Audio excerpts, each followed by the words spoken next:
Good evening and welcome, everyone. Thank you for joining us this evening. And tonight's going to be something a little special, we hope. We hope we can add our guest. Wolfgang, are you there? Wolfgang, can you hear us? Okay, so we're probably going to have to work out some technical difficulties um, here, but we didn't have a chance ahead of time to work out the technical difficulties. But we had hoped to have our good friend and partner in the Peapod Life venture, Wolfgang Amelung, join us. And according to StreamYards, he is in the chat, but I don't think his mic is working. So we mentioned this in our post that we might have some technical difficulties getting our guest to sit in. So he might just have to just listen for tonight, and maybe we'll work out these technical difficulties in the near future. The topic that we wanted to discuss this evening, and we're going to give some time for individuals to join our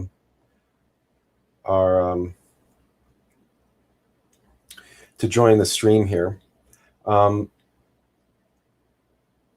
There is an awful lot that we face each and every day, and as we look into the media and we look out into the world, we see all sorts of issues, crises, you might even call them. In fact, just in the last 48 hours, we can point to a crisis that the media has been blowing up in Afghanistan, and that's the supposed retakeover of Afghanistan by the Taliban.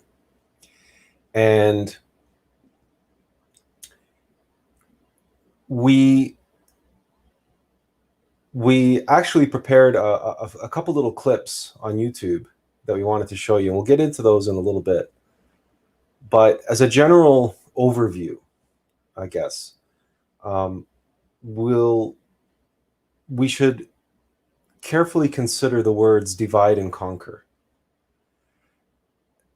That phrase has been used time and time and time again by so-called conspiracy theorists. And they point out how the Black Lodge will play both sides of a situation, of a set of circumstances. And by having them play both sides of that circumstance, they will win no matter which side wins or which side loses. The Black Lodge wins because their goal is to create conflict, is to create crises. That's their goal, is to create chaos. And when you divide a group, I mean, that's essentially the law of entropy. I mean, if you really want to get right down into the metaphysical, yes, of course, because it's the metaphysical foundation of physical reality. But the law of entropy plays out on the physical plane. So the foundation is energy. So the foundation to the law of entropy is metaphysical, but it plays out on the physical plane. That's where we see the effects of entropy. So we see ice cubes melting. We see mountains being eroded by rain and wind. We see the Great Pyramids or any great civilization crumble over time. And we also see cultures, religions, empires, civilizations. They rise and they fall. It's the fall that we are becoming more and more acutely aware of as time passes. And it is because we are in the decline, in the fall of this humanity. We are in the Kali Yuga of this humanity, in the end times. They've already begun. And our purpose here tonight is not to prove that necessarily. You should already know that. You should already be able to feel that, to sense that, and to see that all around you.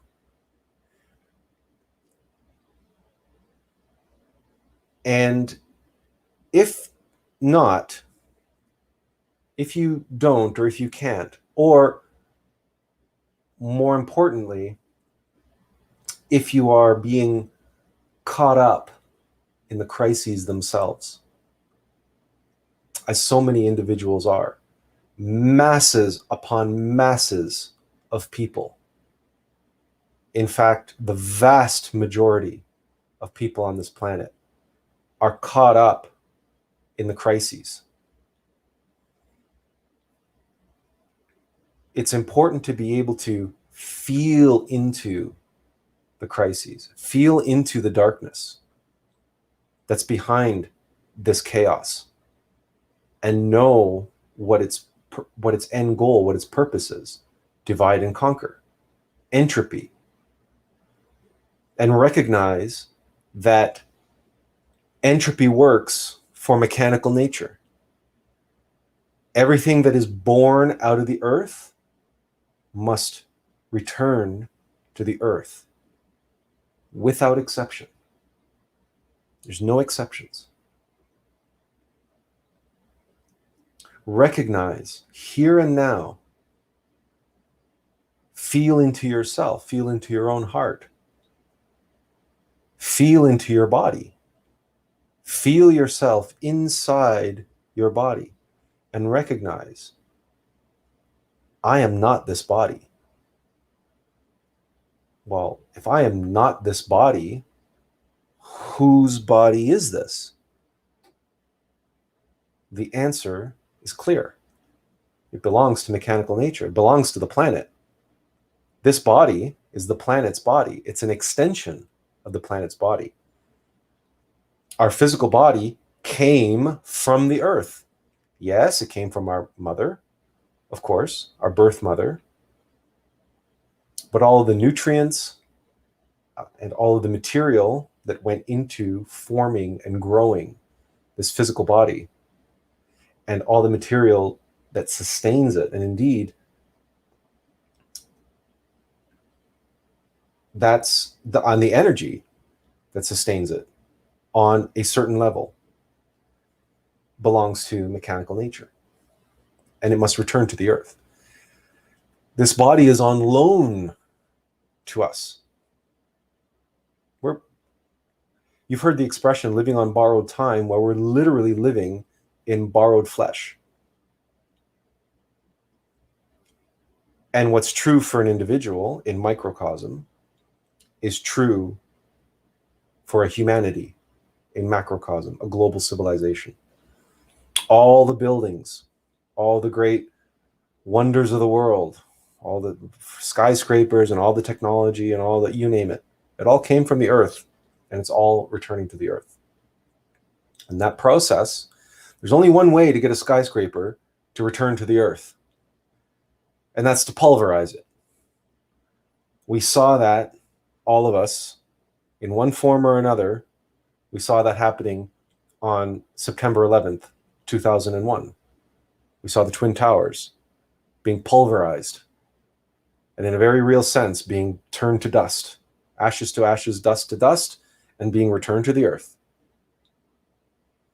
We don't have to get into how that happened. We all saw that happen. Many people have made comments about, including ourselves, about how September 11th was a giant black magic ritual. That the two towers represented the pillars of Jachin and Boaz, and they were pulverized. before our eyes, and that this cast a spell over the entire planet. And surely the planet was thrust into a decades-long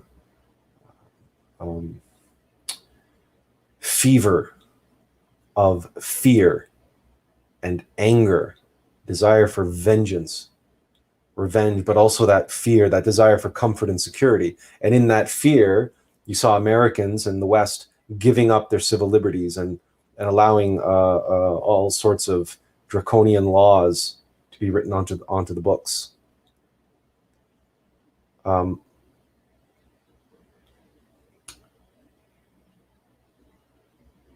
That absolutely was the case. But even as that event served the Black Lodge in its purposes of creating chaos and facilitating the Kali Yuga, the returning of that which was borrowed from the earth to return to the earth, it also foreshadowed, as individuals, the process which must take place in each and every one of us. And as difficult as this may be to accept, what was erected in the place of the two towers was a single tower called the Freedom Tower. When one looks at the Tree of Life, one notices that while there are two pillars, on the tree, there is a third pillar.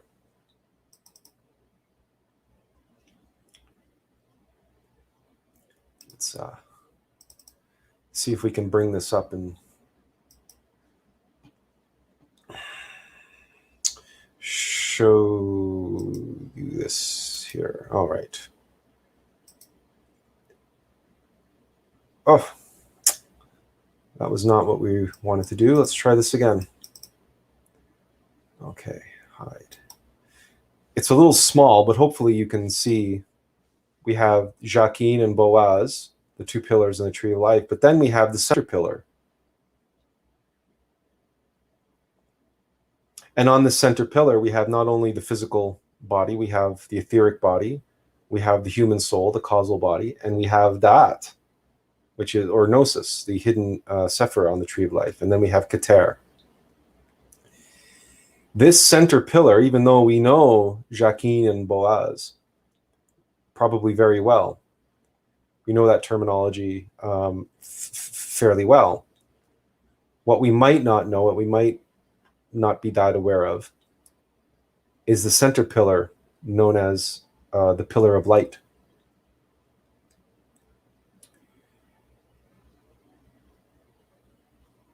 All of our work on the path relates to the center pillar. Whether we are working in the ninth sphere, which is the sphere of Yesod,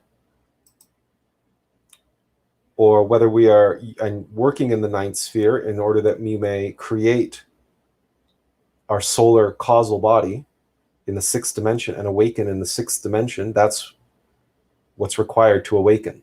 The consciousness is to awaken in the sixth dimension, in Tipereth. Or through the course of all of our work and all of our experiences, we are creating Gnosis, Da'at.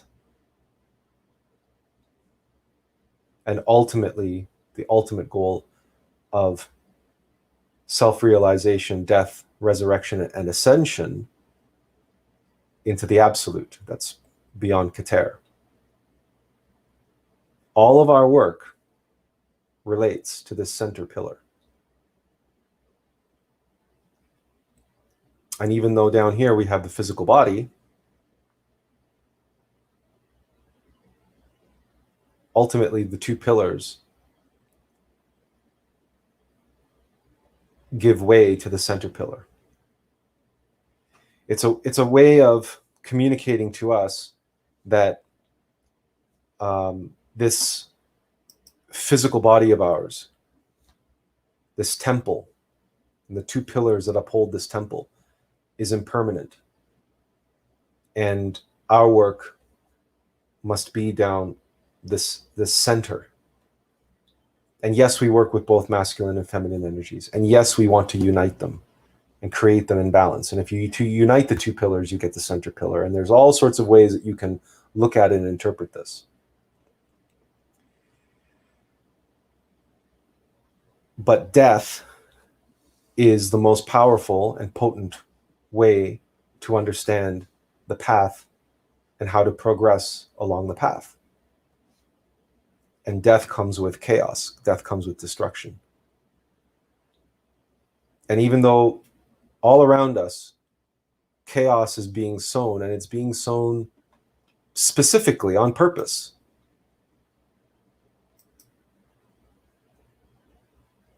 our opportunity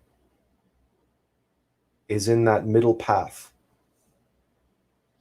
between the two sides of any argument, between the two sides of any struggle, between the two sides of any conflict, between the two sides of any chaos. So, for example, this is just the most recent thing. If someone can let me know in the chat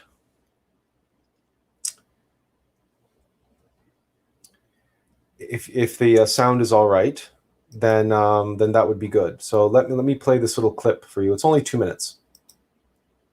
The Taliban has opened fire on protesters in the city of Jalalabad. Those reports indicate at least 3 people have been killed and more than a dozen others have been injured. Witnesses say protesters took down the Taliban flag and replaced it with that of Afghanistan, leading to the altercation.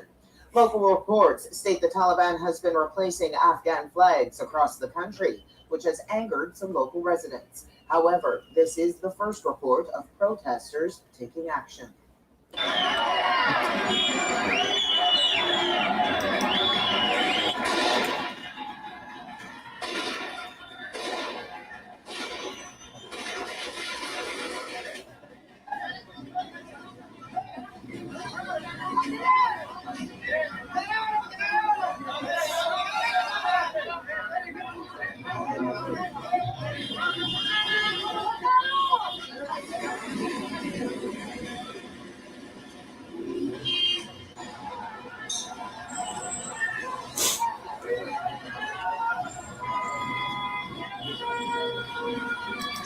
All right, you guys get the idea.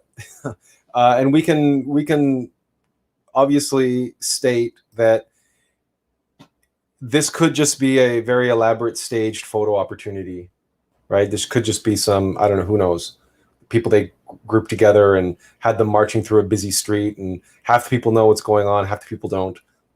But let's not get into all of that. Whether it's staged or not, the point here is there is a clear conflict that has been set up in Afghanistan.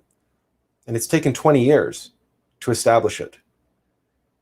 Not many people realize that the Taliban were essentially created by the United States. They used to be called the Mujahideen way back in the 70s and 80s when the Soviet Union was attempting to occupying Afghanistan, and the Mujahideen were the freedom fighters, and they were funded by the United States military. And they became the Taliban, and an offshoot of them became what was later called ISIS, and well, you know the rest of the story. The United States went in after 9/11, they occupied Afghanistan, and now they've left and created a so-called power vacuum, and the Taliban has come back. Or the Taliban returned precisely 20 years after they were told to step back so that the United States could go in and do what they needed to do in that country related to oil and natural gas and the poppy growth, but also the establishment of more liberal ideas, Western ideas, socialist ideas, so that now they can step back and allow the Taliban to return, and now the Taliban can come and try to reassert their traditional conservative ideologies. And this now creates an internal conflict, which is much more balanced than it used to be. And now you see women and men and waving flags and protesting, and this was unheard of under the Taliban's rule. They ruled with an iron fist. So, but you see now how this conflict, this chaos, and the chaos which will unfold out of this, and now these two camps pitted against one another, give all the individuals in that country, the citizens of that country, something entirely superficial to focus on and preoccupy themselves with. The news has been preoccupied with Afghanistan 24/7 since this takeover occurred, just as it was preoccupied with the so-called viral outbreak 24/7 for the past 2 years. Because the Black Lodge wants us to remain focused out there, wants us to remain focused on the two towers, on this physical body, on our comfort and security, on our pleasure and our pain, on blaming others for our suffering, or pointing out how that person and that person, or that regime, or those people, or that group is the cause of our suffering. And we are made in our consciousness to be dragged into these arguments and dragged into these conflicts. And the Black Lodge is constantly creating these conflicts. They're all around us, and they're everywhere. And the internet is this incredible, what's the word? Petri dish, cesspool, in which chaos and suspicion and frustration and mental and emotional violence can breed and just multiply and multiply and multiply and fester and fester. Now, the internet is, in macrocosm, our subconscious mind in microcosm. There's so much going on the internet that we don't know about, including the so-called dark web and all this activity that goes online, that goes on the internet, that we know nothing about, or we know very, very, very little about, or one would hope we don't actively seek out experiential knowledge of it. For example, all of the sexual degeneration and pedophilia and human trafficking, and it goes on and on and on and on and on. But the internet, on the surface, will reveal things that if we feel into it, we will get to the darkness inside and behind it all, pulling the strings. For example, this Afghanistan business. If you feel into it, you listen to these pundits now, whether it's on the internet or on some mainstream media outlet, It's all about how about the freedoms for women and the freedoms for these people and the freedoms for those people, and how will the Taliban try to roll them back, and so on and so forth. It's this conflict, and you're being goaded into being pulled into that and saying, yeah, that's right. Afghanistan did make a lot of progress in the last 20 years. And yeah, gee, I am worried about the women there, and I am worried about their reproductive rights and freedoms. And I am worried about that. Yeah. And what if they do roll back and you just you get caught up in it?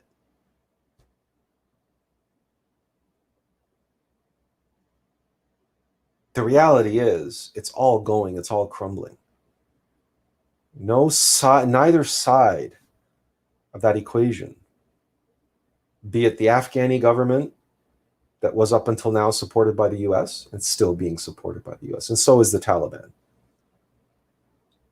Both sides have their supports. While the Taliban, people would argue, is being supported by China now, and it's possible that this is now once again a breeding ground for, who knows, some other new geopolitical conflict that's coming around the bend, around the corner. Who knows?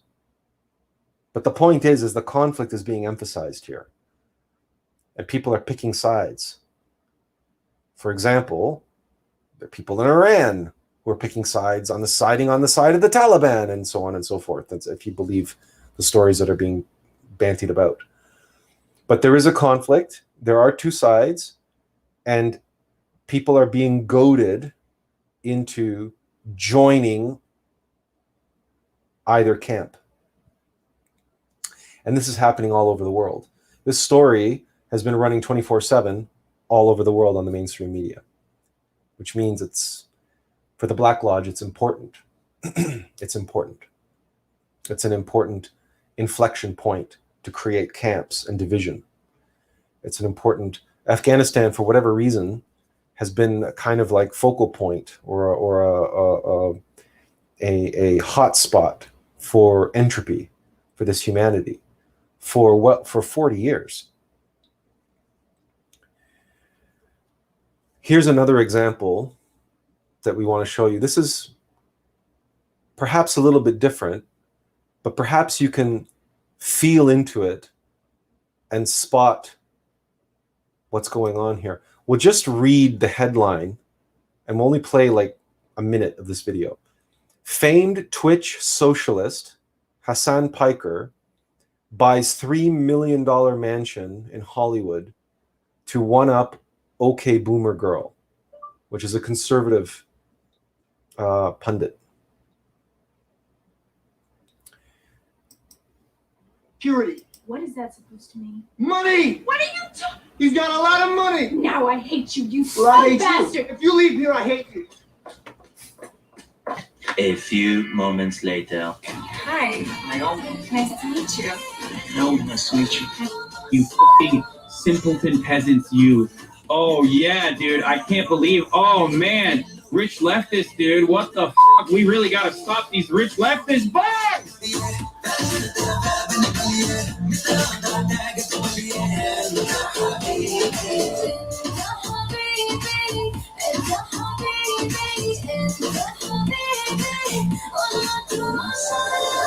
The socialism grift is one of the most fascinating on the internet.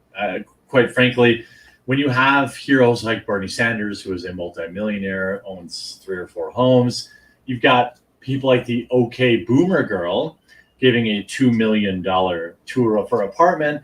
And then you've got king of the socialists, son of Cenk Uygur, Cenk's nephew, not son, Hassan, just bought a $3 million mansion in the Hollywood Hills. Now, okay, let's not give the devil too much of a due here. Hopefully, you get the sense of what's going on here. We were wrong. The Boomer Girl is also a leftist, a socialist.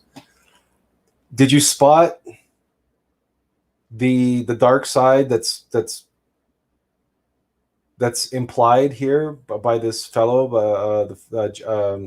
His name is Jeremy, who runs the quartering here. The attempt here is to state how the leftist elite is hypocritical because, I mean, they just bought another, one bought a $1 million mansion and one bought a $3 million mansion to one up the other one. So this is this petty, competitive, pride, greed, comfort, security, luxury, all the rest of it, right? But they preach socialism, they preach equity, and they preach equality, et cetera, et cetera, et cetera. This is what Jeremy at the quartering is attempting to demonstrate the hypocrisy of it all. And he has a point. However, the rest of the video, the whole reason that he's pointing this out is because he's a conservative. So really what he's doing is he's saying, so conservatives who are multimillionaires and living in the lap of luxury and buying things and concerning themselves with that, it's perfectly fine. Because look, these socialists are doing it, so why can't we?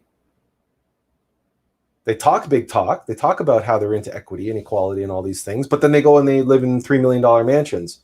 So they're all hypocrites. We're not hypocrites.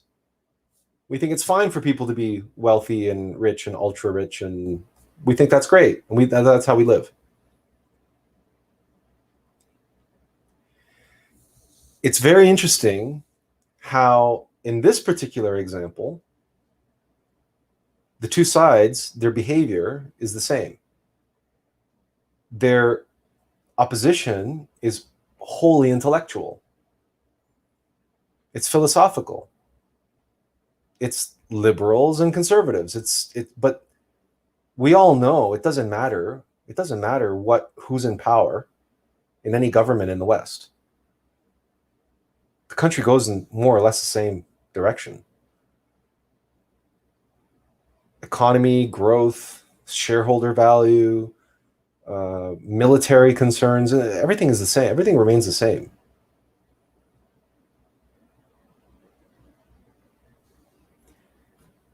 It's the Black Lodge is running both sides. It's fear, greed, lust, anger, pride, envy.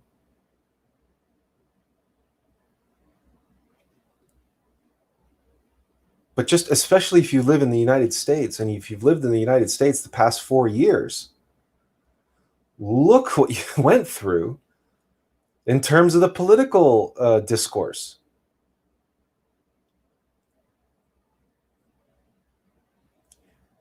Yes, divide and conquer. And people will say, well, it's the bankers, it's the global elite. It's not. No. Look at yourself. Look into your own mind. Look into your own heart. Look into your own physical body. How often do you find yourself at conflict with yourself? Two competing ideas, two competing emotions, two competing thoughts.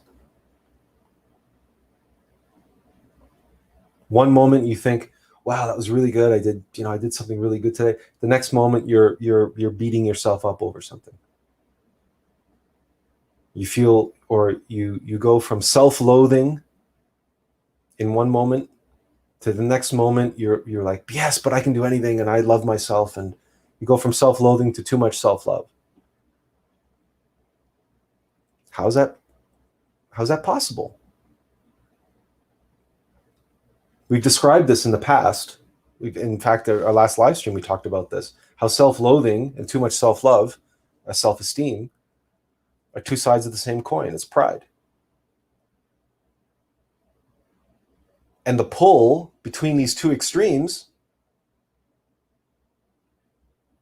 is the dividing and the conquering of an individual who gets trapped in either one of these extremes, either loving themselves too much or hating themselves.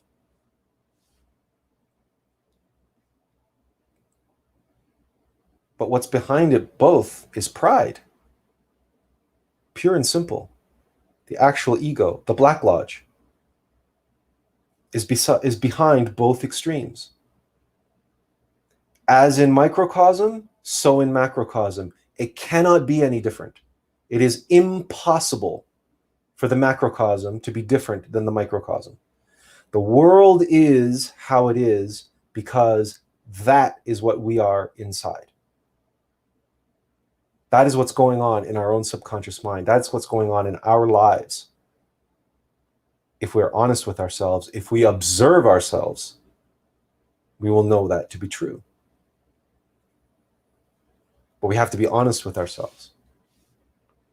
At the same time, we have to be compassionate with ourselves, just as we have to be compassionate with people out in the world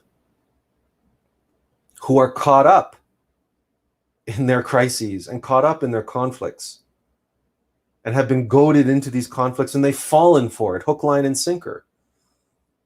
How have they fallen for it, hook, line, and sinker?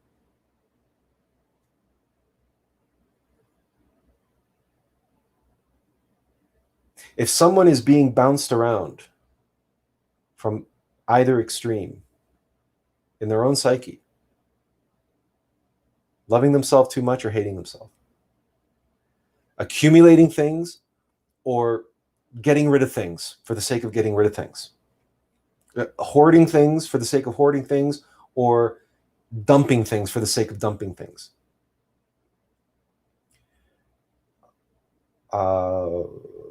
eating for the sake of eating, or starving themselves, or purging for the sake of purging. That's one of the physiological aspects of the ego, of the Black Lodge, is that you can observe that you are most happy and contented in one of two states, either when you're full or when you're empty. Observe yourself. Certainly where food is concerned, you can see where we're going with this. And then sexually, that feeling after an orgasm of being drained, of being emptied, and the satisfaction that comes with that. But then some people are bulimic and they purge. They eat and eat and eat, and they feel really full, but then they purge. And then they feel really empty. And then they feel satisfied when they're really empty, because then they're not going to gain any weight, right? That's, again, being between these two extremes. But it's still the ego in the middle is what we have to identify and comprehend. The effects, we can see the effects, we can feel the effects, and that's good. But if we stay trapped on the level of the effects, if we allow ourselves to be goaded into worrying about or dwelling too much on the results, we miss the cause. And this is where modern psychology falls down for the most part, because they will focus on they focus too much on the superficiality. Like modern psychology, unfortunately, has too much in common with allopathic healthcare. They focus too much on symptoms. They focus too much on effects.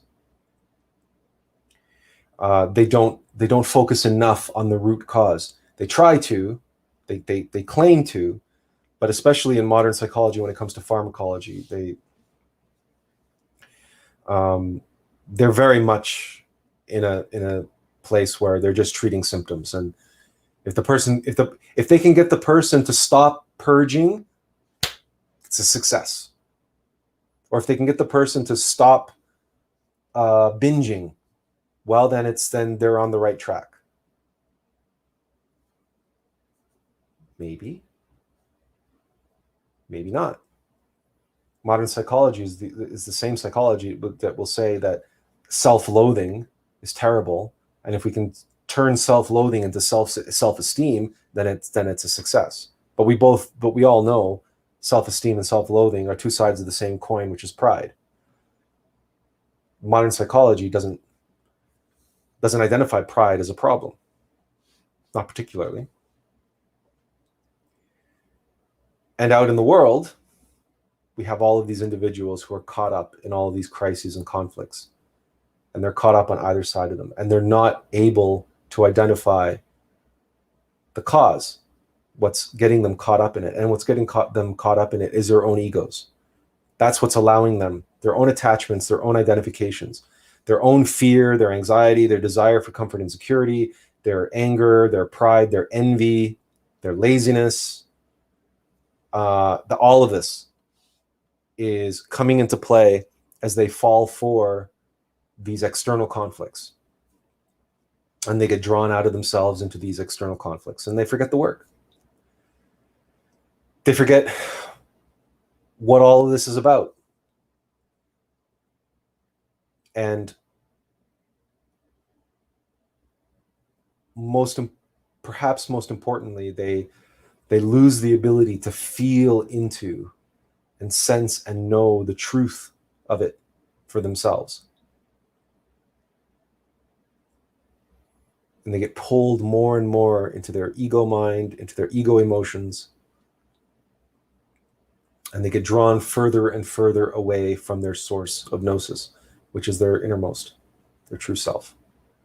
And that intuition, that consciousness, which is our capacity to see, to know, the eyes to see and the ears to hear.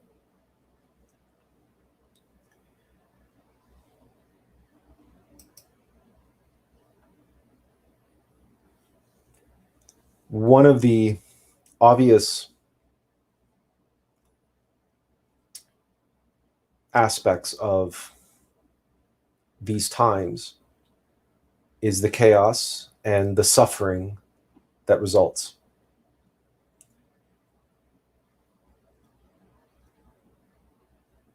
And of course,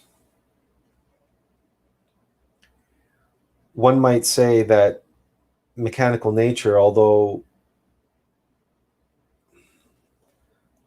it's severe, brutal even at times,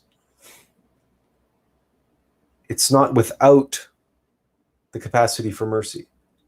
It's not without the capacity for compassion in a way. And by that we mean compassion can still find its way into and through mechanical nature. The little mercies, the little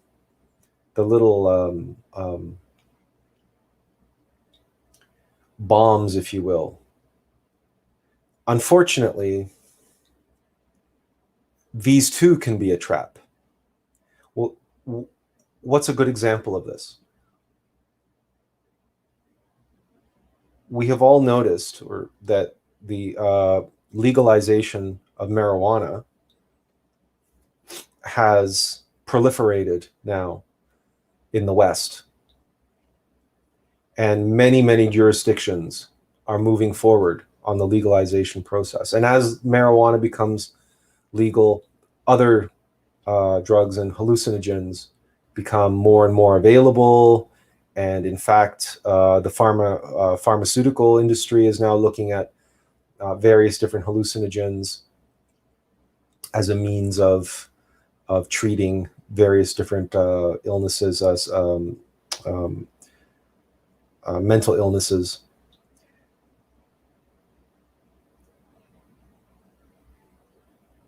And it's not limited to pharmacological phenomenon. We can turn to the entertainment industry as well, so-called entertainments. We now live completely saturated by content. These streaming services and YouTube and just content 24 hours a day, 7 days a week, nonstop. We can consume, and we consume content. It's a type of food. It's a food for our minds, and it's a food for our emotions. Just as Physical food is a food for our physical bodies. We allow ourselves to be completely surrounded by man-made impressions which are just content, impressions that have zero nutritional value, zero. But they fill us up. They keep us feeling full. In the same way that you can go to McDonald's and stuff yourself and feel full and get that feeling full satisfaction feeling, but you can't get any nutrition. You can binge watch on Netflix, but you can't get any universal truth. Not from those shows. Doesn't matter how stylish they are. Doesn't matter how well written they are. Doesn't matter how well acted they are or well directed they are. All of that is aesthetic. All of that is superficial. But rest assured, you can get more out of a single soliloquy from Shakespeare than you can out of the entire Game of Thrones series. You can get more out of a well-composed, divinely inspired haiku than you can from another 500-page novel from whatever pulp author pumping them out every 6 months or every year or whatever. That's not to say that there aren't glimmers of genius in those works. That's not to say we ourselves have shown that God works with the clay that he's been given, and divine inspiration finds its way into many, many different places, including in pop culture. And video games, we've shown that as well. But that's few and far between, especially when we're talking about the sheer quantity of content being created today.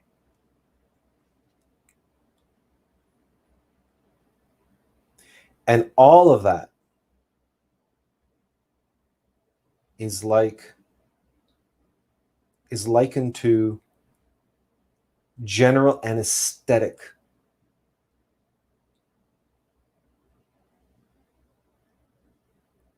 before a surgery, if there is such a thing, general anesthetic before an execution, before a death. Certainly, our birth mother, when she was dying from cancer, she was in such pain at the end. She was getting regular morphine injections to deal with the pain, until eventually those morphine injections had to be increased to the point where she lost consciousness. And she spent the last 72 hours of her life in a hospice, unconscious, on morphine, awaiting her death.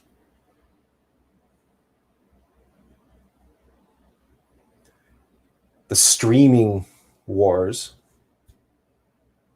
and the inundation with mind-numbing, mind-altering drugs, and drugs that give the false sense of security to individuals, make them believe that they're already awakened, that they're already one with the universe, that they're already enlightened, and that they already walk in the spheres of Atziluth with the ascended masters. All of that is a bomb. All of that is a drug. All of that is a anesthetic for a humanity which is dying, for a humanity which is riddled with cancer, a cancer which has spread to every single corner of ourselves. That cancer is ego. That cancer is the Black Lodge.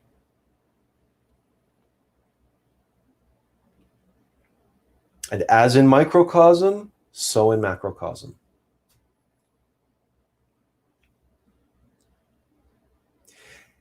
Everything that we described, make no mistake, works for mechanical nature.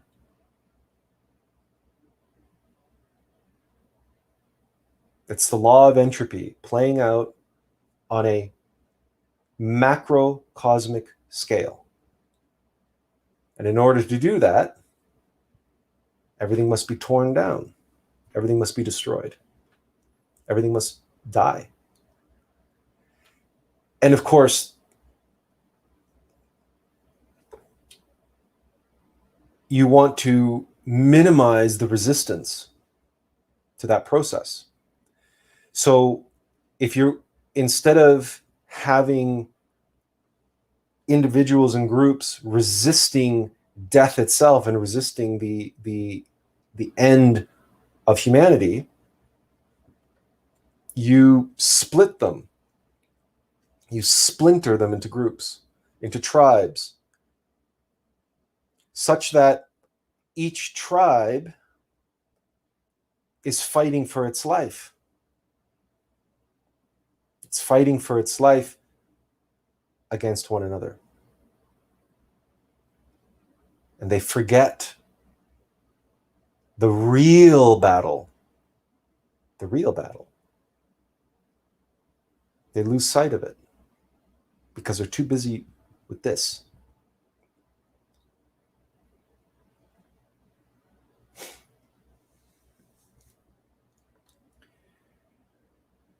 It is possible to feel this.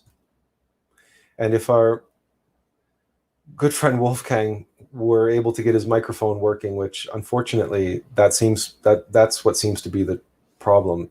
StreamYards informs us that his equipment isn't connected, and that's why we can't add him to the stream. He may be listening in, we're not sure. We invited him to participate in tonight's talk. In fact, he inspired tonight's talk based on a conversation that he and I were having. And we said that, you know what, this conversation is so interesting that we should share it with others.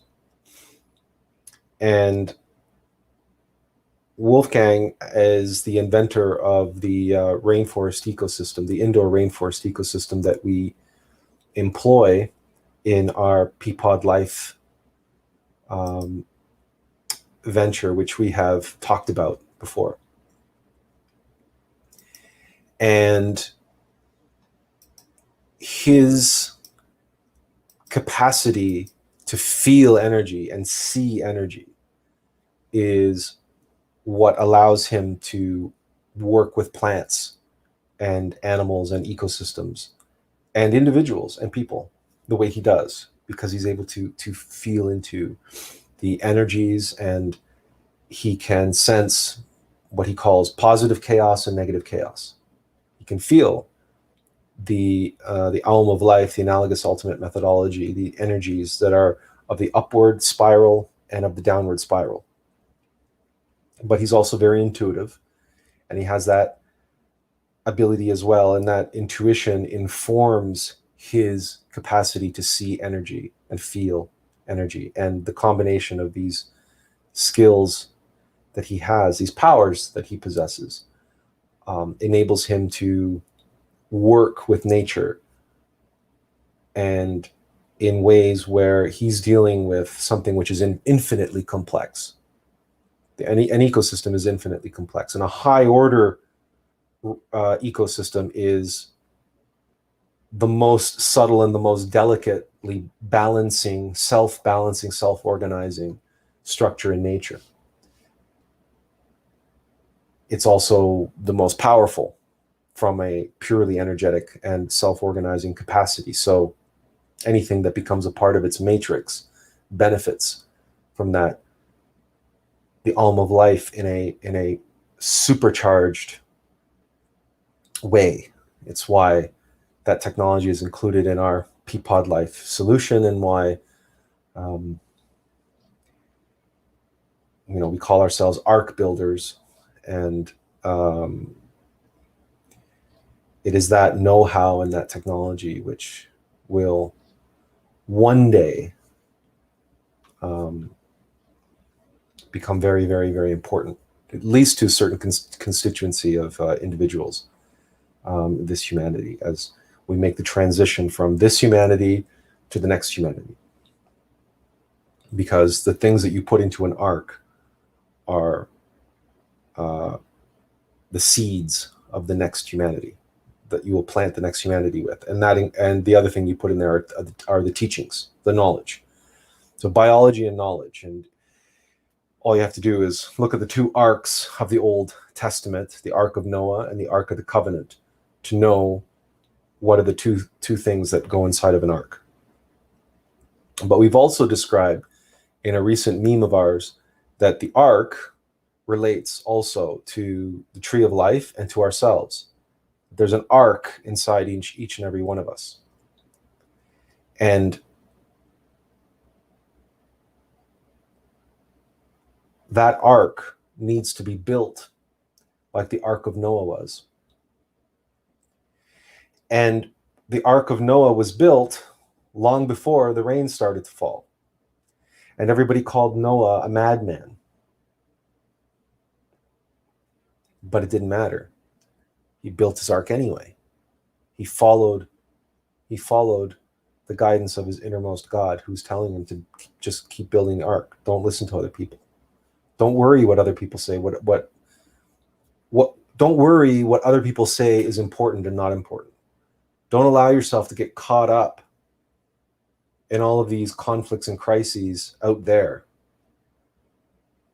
Build the ark that you need to get you from this humanity to the next.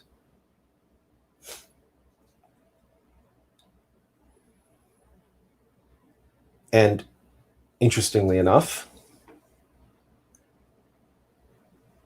the ability to observe the chaos, feel into the chaos, not be distracted, and not be goaded, not be tricked and trapped by the surface chaos. Accept it. It is what it is. There's nothing we can do about it.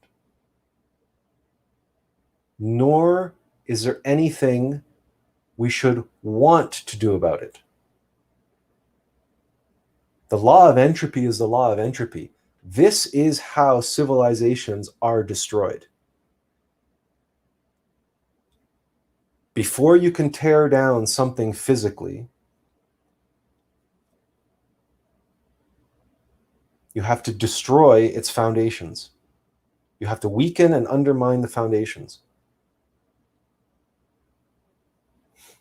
The foundations of the global civilization are being weakened as we speak. And we can see it all around us. But the key here is that physical reality has a metaphysical foundation. Physical reality has a metaphysical foundation. And that's why what we see around us are culture wars,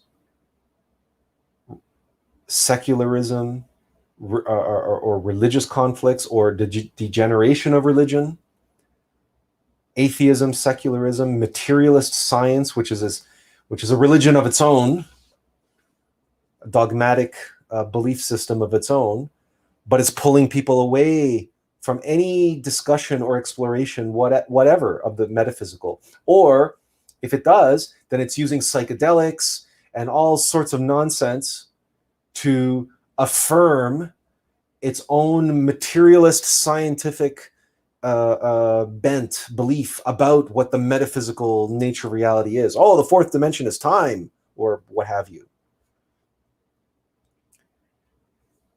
The culture wars and everything, and all of these conflicts, and then this political stuff, and this obsession with economics and equity and equality and sexuality and all of the nonsense that is going on and on and on and on, and is receiving so much airtime. And not just the mainstream media, but the internet, YouTube, and all the conspiracy theories, and all of it, and it's reptiles. No, it's the bankers. No, it's the Jews. No, it's the royal family. It's the this. It's the that. It's and on and on and on. And then of course there's this whole virus stuff, and all the airtime and energy that's been spent on that. Can you not feel the exhaustion even in our voice just talking about it? Exhaustion. Exhaustion, the root word is exhaust, like from your car. What happens when you burn gas in the engine? And the gas tank is being emptied. Your car is becoming exhausted.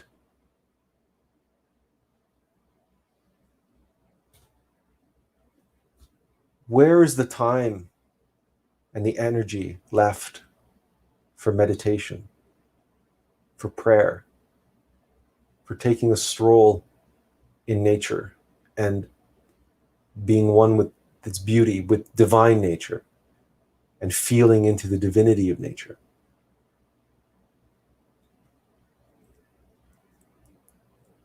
Even on those nature channels, all we ever see are, Shark Week and sharks ripping things to pieces and blood in the water. And all we see on the news of nature is forests burning and tornadoes and earthquakes. And it's always destructive nature destroying. So they can strike fear into our hearts, so that we identify with that mechanical nature and the destructive chaos. And we react and we become afraid for our mechanical nature, our physical nature. We fear for our corporeal lives. We fear for we fear death.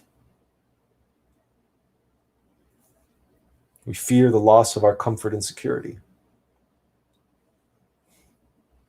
And we identify with those on the other side of the world who enjoyed the last 20 years, relatively new freedoms, liberalization, et cetera, but now we are made to fear the potential loss of that.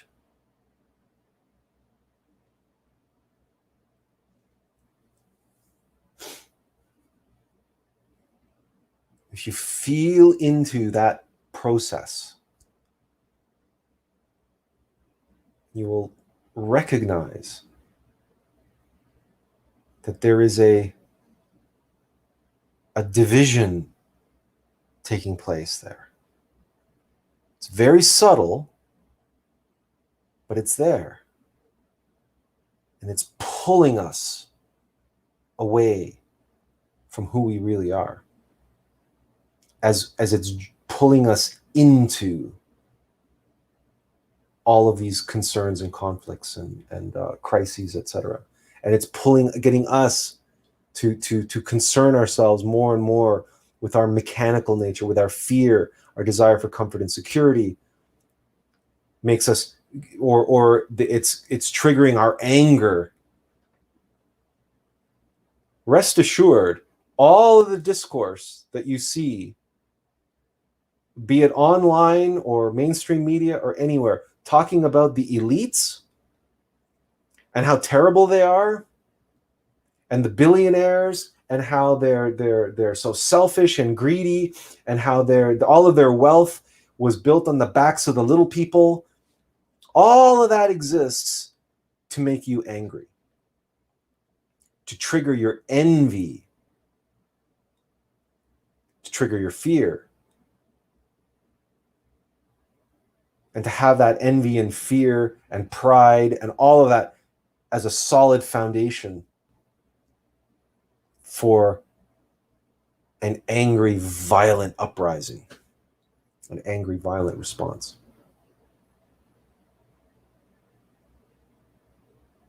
Because if you are in any of what we just described, you are in suffering. You are on the downward spiral. You are not centered in a place of love. You are not one with your higher self. You do not have peace, happiness, and joy.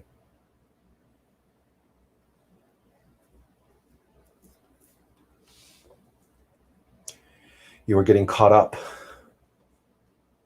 in the real darkness inside. That's where the real battle always has been and always will be. And everything that takes place out there is designed for the sole purpose of having us lose that battle, which is fought in here. And each and every one of us has to fight that battle more or less alone, for ourselves, through ourselves, our higher selves and our Divine Mother. So we're not alone in that sense, but we don't need groups, and we don't need tribes, and we don't need placards, and we don't need flags, and we don't need patches.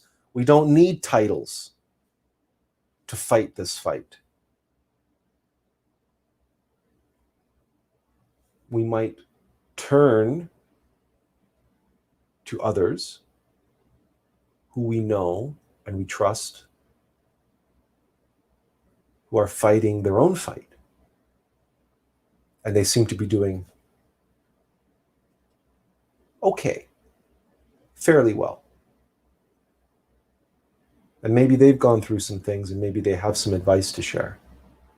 Or maybe they know some tactics, some strategies to use on the battlefield of the self, the battlefield of the mind, the battlefield of the heart, the battlefield of the body.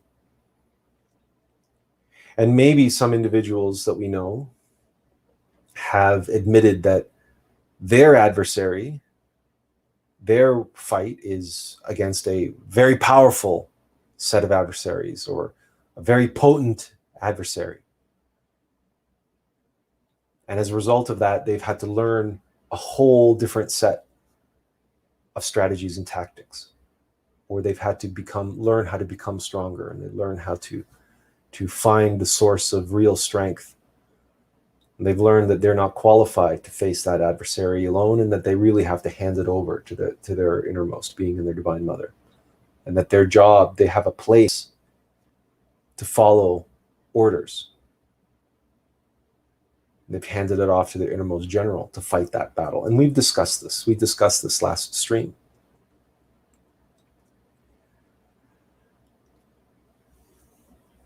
And in that process, by letting go, and letting go of our fear, and letting go of our self-loathing, and letting go of our anger and hatred towards ourselves and towards others and towards what's happening in the world. Because let's face it, there's nothing we can do about it, and there's nothing we can do to change it. And there is no reason why we should want to.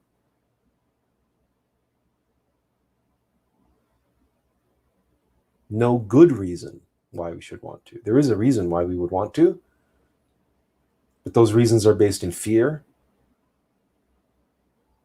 and greed, and their desire. The desire to change the world, the desire for the world to be different than how it is. And you might say, but isn't it a good thing to want to make the world a better place? It is a good thing to make the world a better place. Make the world a better place. A lot of people would like.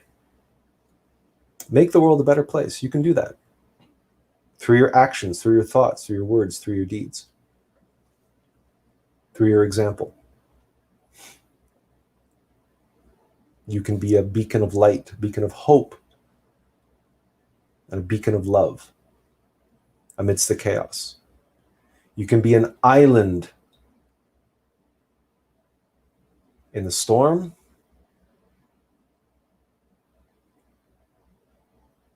and more importantly, you can be a lighthouse but only if you connect to your own innermost source of light, your own lighthouse within. You have to be able to find that lighthouse within yourself before you can pretend to go out into the world and be a lighthouse for others. You can't be a lighthouse for others if you're not connected to your innermost lighthouse, because the light that you would shine onto others is not yours. It comes through you.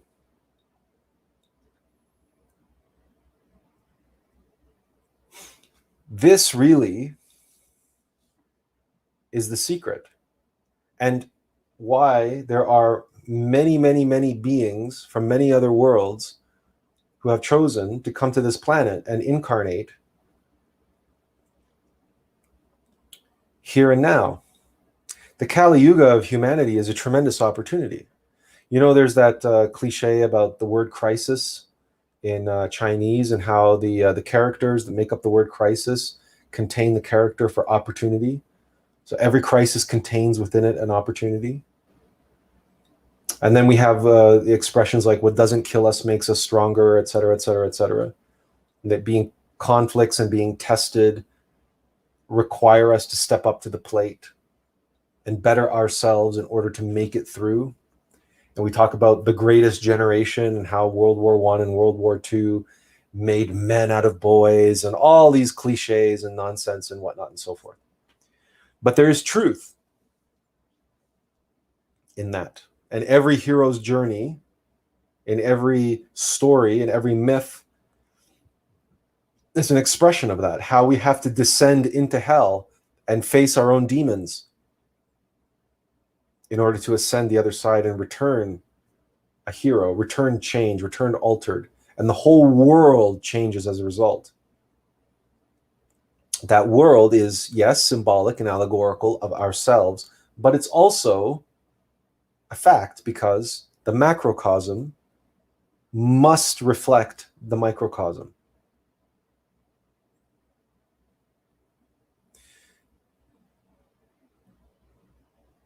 But you might be thinking to yourself, but wait a minute. You're talking about the Kali Yuga. You're talking about the destruction of humanity.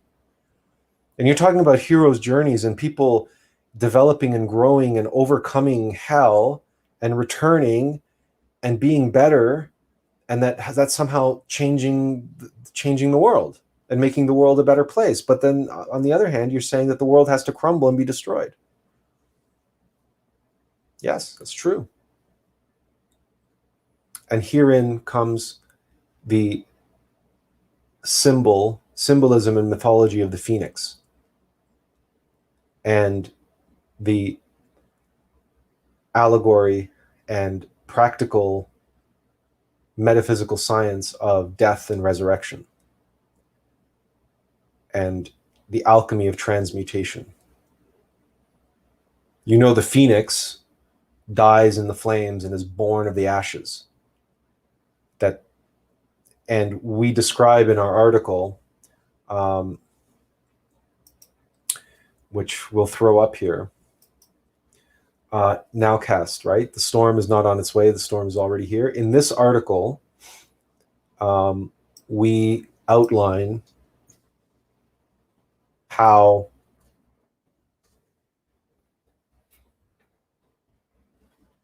every birth is preceded by a death, without exception. And the example that we use is the fertilization of the woman's egg in the ovaries. The fertilization of the woman's egg and to create the zygote. Fertilization is a process of death. The sperm dies. That's a fact. That's a scientific fact. The sperm enters the egg and it dies. Its genetic material is added to that of the egg, and what's produced is the zygote. And the cells begin to, the The zygote begins to a process of cell division. But the sperm is no more, and neither is the egg. Out of those two deaths is born new life. And that is allegorized in the phoenix, and that is seen in all over throughout mechanical nature. All you have to do is go into a forest and see a fallen tree and its rotting trunk, rotting logs, and you see the lichen and the moss growing on it. You see mushrooms growing out of it. New life.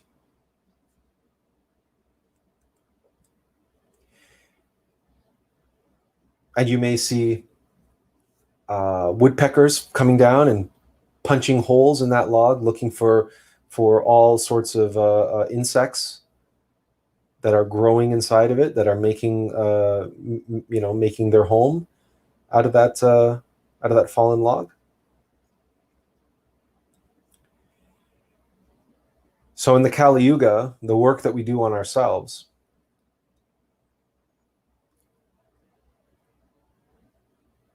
is preparing our microcosm to be a shining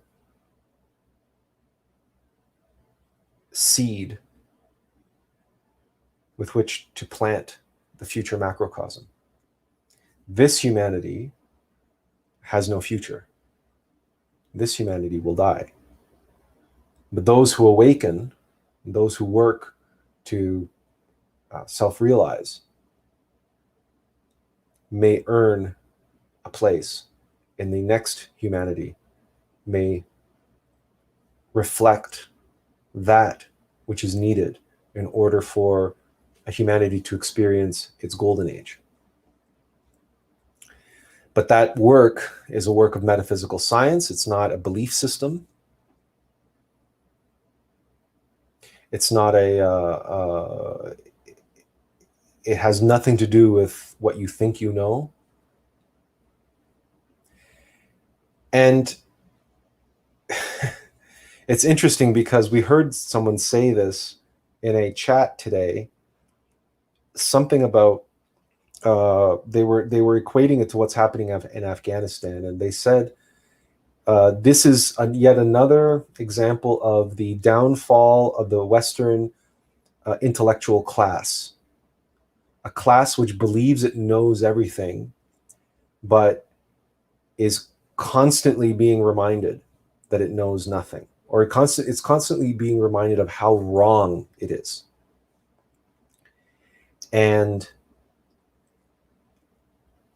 as you know, in Gnosis, we don't promote intellectualism, or we don't promote the concept of thinking and the idea of beliefs. And the way that the individual expressed this sentiment really captures, in a way, the zeitgeist of the moment, of the times that we're living in, and in many ways captures a great deal of the suffering which people, for example, in the New Age are attempting to overcome with just pumping themselves with more and more beliefs and more positive thinking, and taking their psychedelics, and they're smoking their pot, and doing their Reiki and doing their crystals and doing all this other stuff, which they believe is spiritual, and they believe it's what makes them spiritual and what makes them holy and whatever, and what's going to bring about the new golden age, the new mass awakening of the planet, which is a belief. It's a false belief. It's a wrong belief. It's a completely unrealistic, complete fabrication. It's a total fantasy. All the evidence is completely contrary to that. The objective reality is this humanity is becoming ever more and more asleep. Or if it's awakening at all, it's awakening negatively. More and more people are awakening as black magicians and awakening as bona fide awakened demons. That's the objective reality of a Kali Yuga. That's the objective reality of humanity in this time, in this place. And the way the person expressed it, how the intellectual class in the West, how their downfall, their tragedy is being revealed more and more as we move forward. There's such truth in that. Now, will the intellectual class admit to that? No, most likely not. They will keep doubling down on their beliefs and on their theories and their opinions, and they will keep digging in their heels. And again, when we look at this, we feel into this. We feel into the fact that the internet is this bastion of opinion and theory and conjecture and rumor and ideas and concepts. And they're all competing with each other. There's no real truth. Or at least very little truth. There are pockets of truth. And in those pockets of truth, what's fascinating is that you will find no conflict, no argument.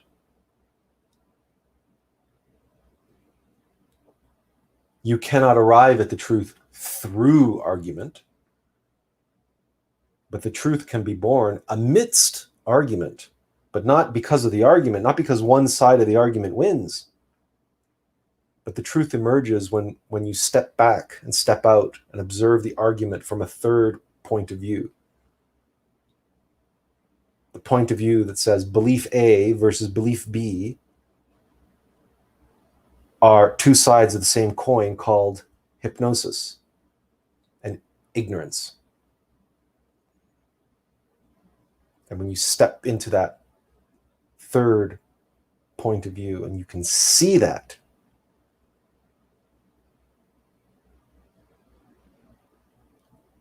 and if you can't see it, but feel into it, you can feel the darkness in it. In any kind of intellectual argument going on. And you can feel when someone is digging in their heels and doubling down on their beliefs and doubling down on their opinions and desperately clinging to the comfort and security of their beliefs.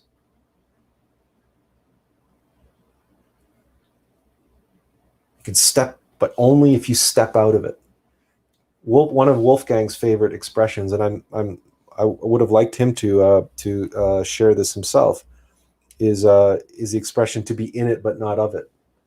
We're all in it, for better or for worse. We're all here in the middle of the Kali Yuga, and we're all in our physical bodies. We're all in our minds. We're all in our hearts. We all live with ego. We all live with beliefs, and we all live with these chattering minds and these subconscious minds that very often throw up two competing ideas or two competing choices. And sometimes those two competing choices can wear us down and exhaust us in the going back and forth. Should I do this? Should I do that? What should I do? Should I stay with this person? Should I break up with this person? Should I move to a different town? Should I keep my job? Should I quit my job? But at any given point, you can step back and watch yourself, watch your mind having that argument with itself. And you can observe it. As you step back and observe it, you can recognize, aha, those two different options are just being concocted to keep me asleep, to hypnotize me and keep me ignorant. If you can step back and observe that argument taking place peacefully, calmly, without judgment, and say, yep, okay, there's my mind arguing with itself. Yeah, I'll let it argue itself out. But you don't invest your being into it, yourself into that argument. Then You can go into meditation and you can relax, concentrate, visualize, and pray to your innermost, to your divine mother, your innermost being. You can pray to the innermost of your innermost. You can pray to the Logos, the cosmic Christ. You can visualize whatever deity speaks to your heart. And in meditation, you can ask for guidance. You can ask for what's really going on. I observe this, and you can use retrospection meditation to observe that argument taking place. Again, without getting caught up in it, just observing it. And the truth of it will reveal itself to you in time. In time. Gnosis is a path of great patience. And that's, you talk about cliches. One of the most important cliches, if there's a cliche that we need to take to heart, it's patience is a virtue. Patience doesn't only mean waiting and the capacity to wait in peace. Patience, as you know, especially if you have children or pets or you've managed people, or you've dealt with individuals with, illnesses, or you've had to take care of elderly parents or had to deal with people with mental illness, you know that patience is a much more pregnant word than simply the capacity to wait, peacefully. Patience is that capacity to allow that which needs to be, or that to allow that which is to run its course. And in patience, there's tremendous compassion, especially not only related to ourselves, but related to others. And the ego despises patience. That's why the ego, it can't relax while it's waiting. The ego has to busy itself with something, has to busy us, has to get us thinking about or worrying about or obsessing over, thinking about the future. Oh my God, when is this train going to show up? Oh my God, it's 5 minutes late. Oh, I wonder if it's the bus got in an accident, or I'm going to be late for my meeting, and on and on and on and on and on. Because the ego is anything but compassionate. The ego despises compassion in that way. Entropy doesn't function on compassion. Entropy functions on severity, on destruction, on chaos. And ego is entropy. Ego wants to break our peace and our consciousness, our free consciousness, which in any given moment, if we can find a moment of peace and stillness, and our consciousness is whole and one, and it's undisturbed, and we are at peace, ego's divinely ordained purpose is to break that up. And it breaks it up by dividing and conquering it, dividing our attention into two different, immediately, and then that attention gets divided into 4, and then into 8, and into 16, into 32, into 64, etc., etc., etc., etc. That's entropy.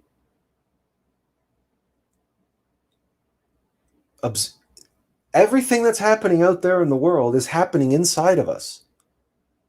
And the opportunity to be in the world and learn patience, to learn acceptance. Accepting the world the way it is, accepting ourselves the way it is.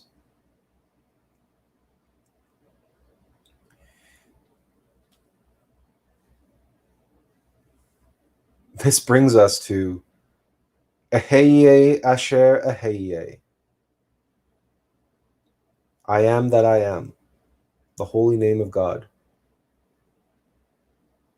I am that I am.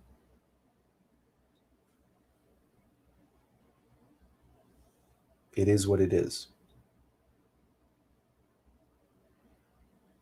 Acceptance, patience,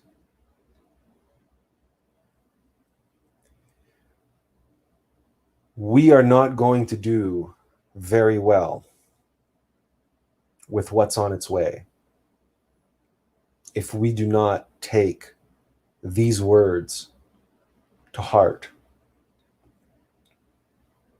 If we cannot put into practice, moment by moment,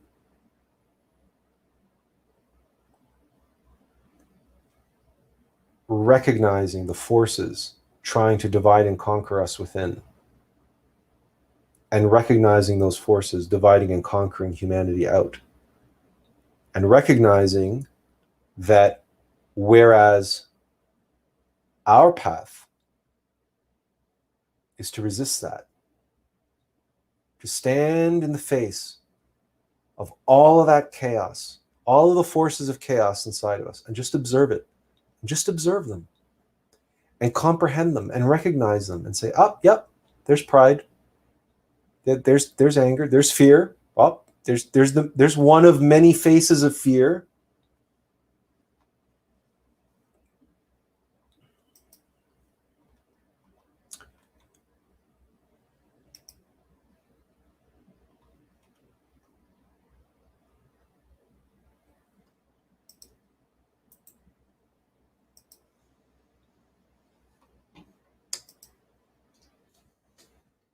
As we move forward, this is going to, you're going to find yourself confronting one or more of your fear's many faces. If you haven't already, you're going to feel yourself being triggered. Your comfort and security is going to be threatened. Your physical well-being, your physical health, possibly your sovereign rights as an individual, your dominion over your own body may be threatened at some point in the near future if they begin, for example, mandatory vaccinations.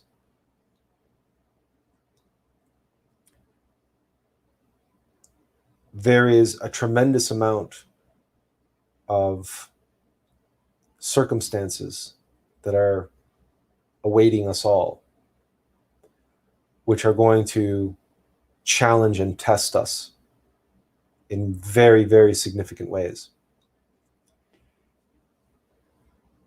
So the ability to step back and see it for what it is, and see what's happening inside of ourselves for what it is, for what they are, the forces of entropy, the forces of mechanical nature, trying to divide and conquer us, and separate ourselves from ourselves, and trying to goad us into getting caught up in all the chaos. We want to practice and learn how to remain in the eye of the storm.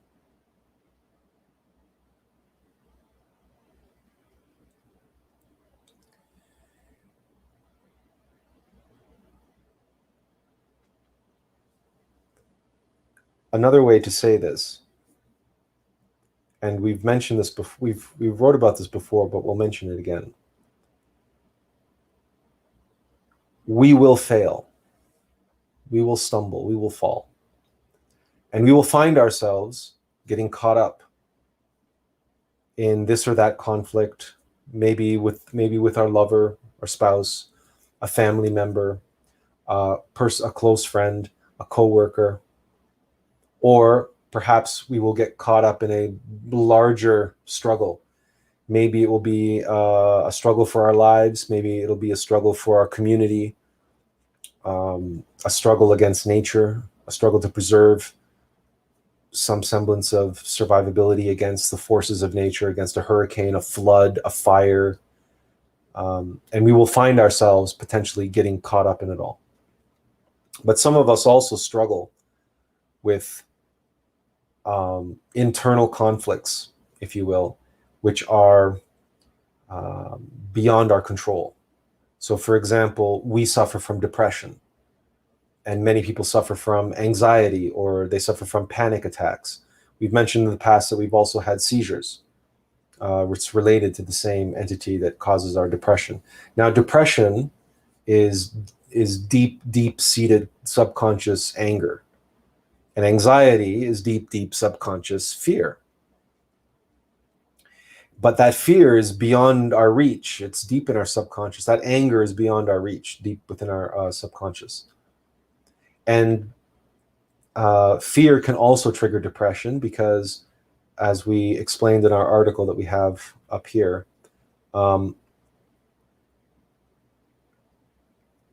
fear very often leads to anger. So sometimes we find ourselves in the middle of suffering, in the middle of a kind of suffering, and we can't do anything about it. Sometimes we're just overcome with grief. Sometimes we're just overcome with rage. Sometimes we're possessed.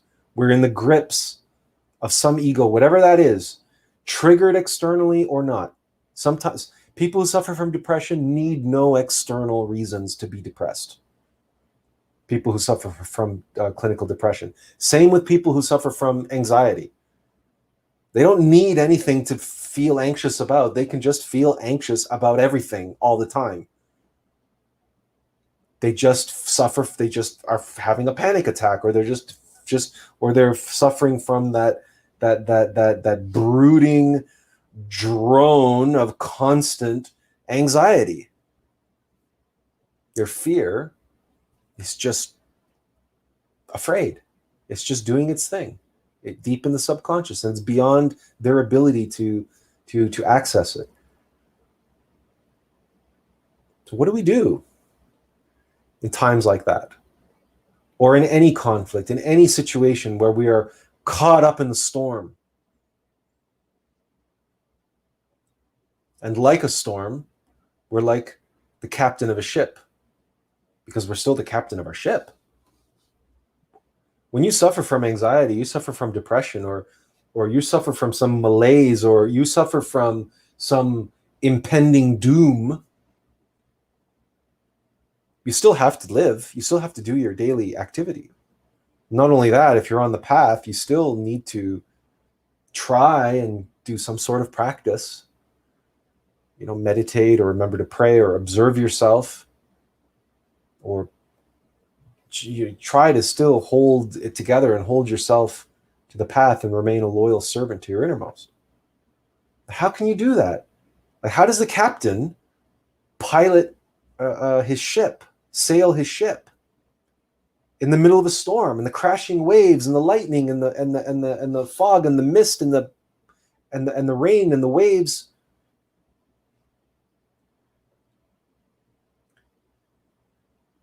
The answer is the captain needs help, especially if he's close to shore.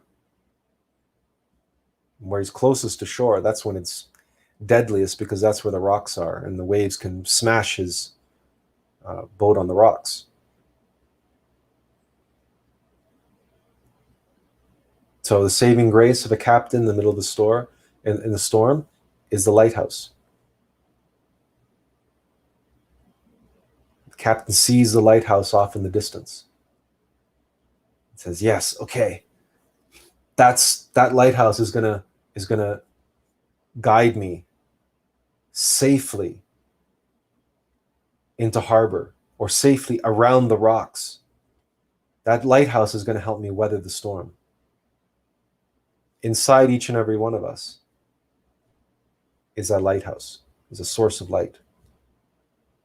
So when we're in the middle of the storm, or when we're in the middle of the storm, be it depression, anxiety, anger, envy, gluttony, laziness, whatever it is that we're being caught up in, or whatever conflict we're being caught up in out there, or whatever crisis out there that we're being drawn into and goaded into, and we find ourselves falling head over heels into, the lighthouse inside is there and will always be there to guide us through that storm.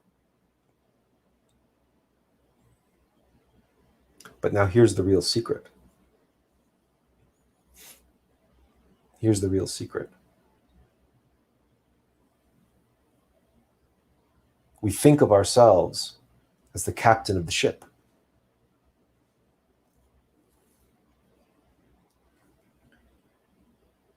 But what if there was a way that we could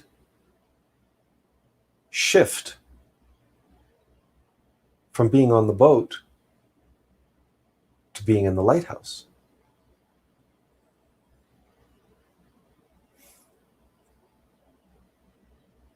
What if we're not the captain at all? What if we're the lighthouse keeper? What if we're the one tending the lighthouse, making sure that the lighthouse is pointed towards the ship and guiding the captain who's sailing the boat?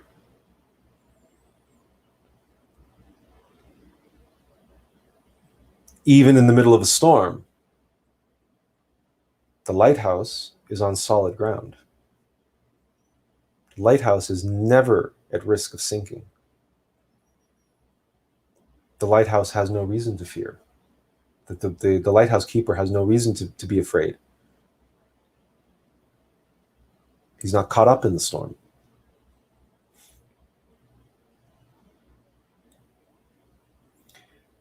The lighthouse is inside, and the lighthouse keeper, along with our lighthouse, is inside. And it is possible, however difficult, however unlikely it may seem, in the middle of the storm, in the middle of depression, in the middle of anxiety, in the middle of heartbreak, in the middle of anger, conflict, flood, fury, it is possible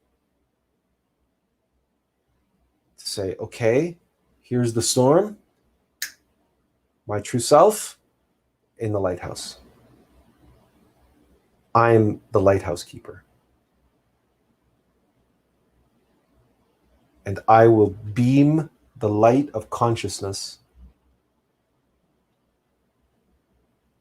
where it needs to be, here and now in this moment, so that I may guide the captain of the boat in his time of need, in his time of peril. This is the shift which takes place in moments of crisis, in moments of suffering, in times of suffering, that the suffering itself is a catalyst for. When it's smooth sailing and it's sunny skies and it's calm waters, you don't look for the lighthouse, right? It's smooth sailing. But when the storm hits, that's the opportunity. That's the chance. And when you can experience that, when you can be in the middle of it, but not of it, you can be in amidst the darkness. You can even feel into the darkness. How are you doing that? How do you feel into feeling? It's just another way of working with consciousness, like sight, like hearing, like smells, but feeling is just another sense, the sixth sense. You can feel into hell itself. What does that really? You're just shining the light of the lighthouse. But you are the lighthouse keeper. You're at this end of the light. You can shine the light down into hell itself, where the poor captain is trapped for the time being. And with great compassion and great patience, allowing the storm to pass, the captain hones in on the light, and you remain grounded and at peace, having that connection And it's the light of consciousness.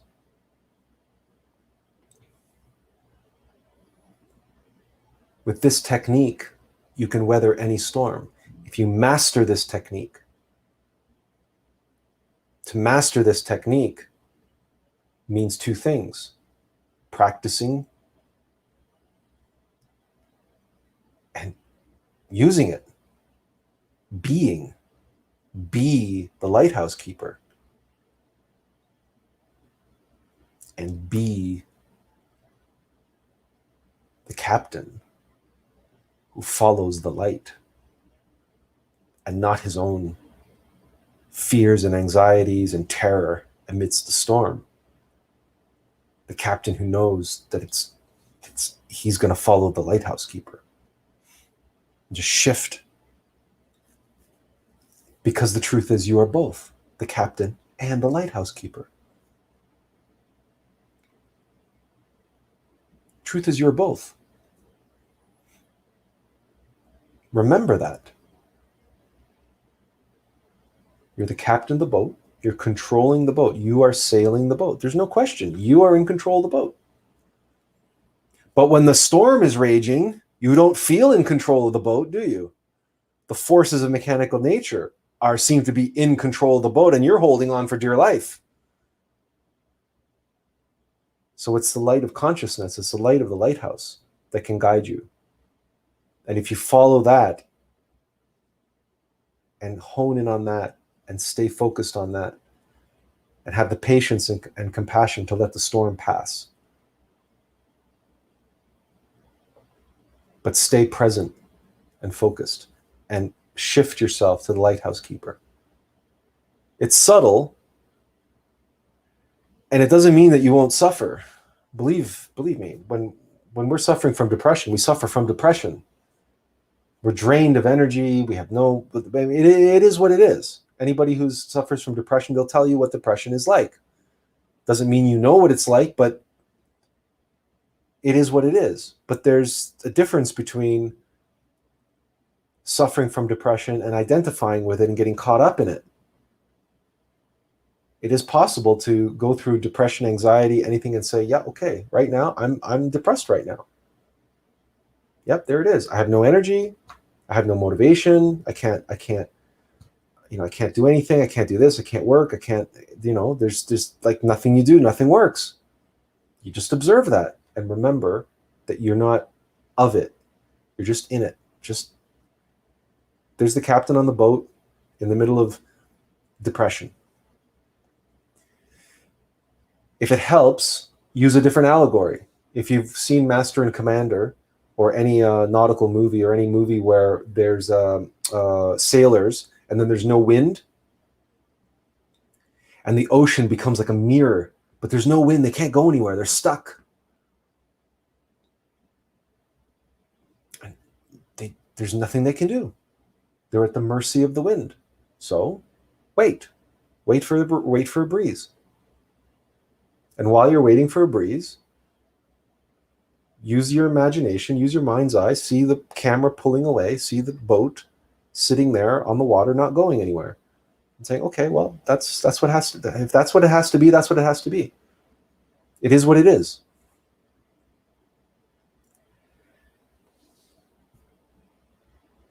If we do not master this, we will not make it through the Kali Yuga successfully.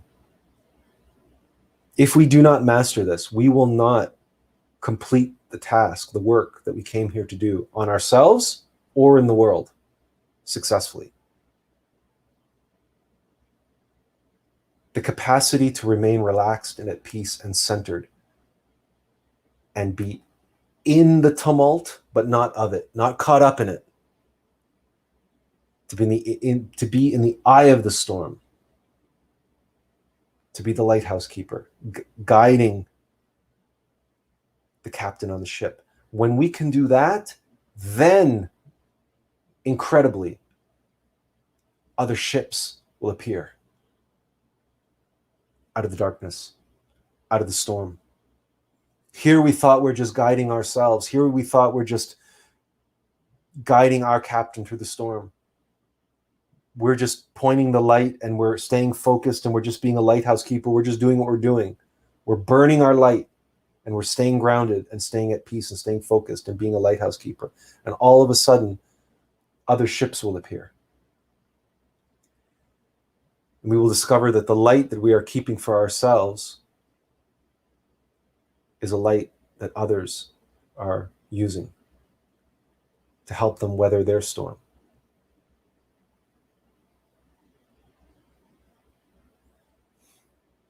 And where there is a lighthouse and there are captains who are wise to search for the light amidst the darkness and to seek the light in the middle of the storm, to seek the lighthouse, we cannot but attract individuals in need and who appreciate and who will benefit from our light, from that light.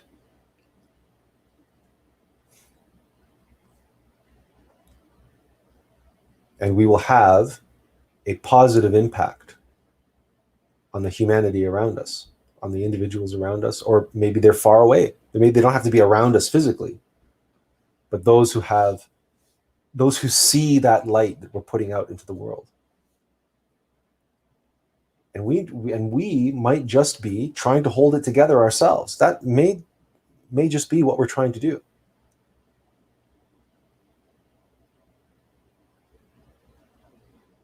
But that's the key. Because in this time, in this age, what matters is the preservation and the birth, the rebirth of the next humanity, the preparation for that.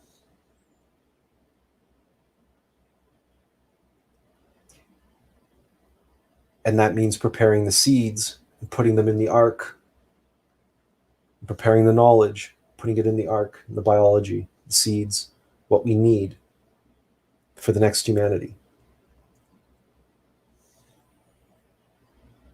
So let's talk about, so that chaos we talked about as an opportunity, right? It's only because of the storm that those captains are searching for the lighthouse, right? If we said that if it's smooth sailing and clear skies, you can have a lighthouse. Nobody cares, right? They're comfortable. It's smooth sailing. It's warm breeze. Nobody cares.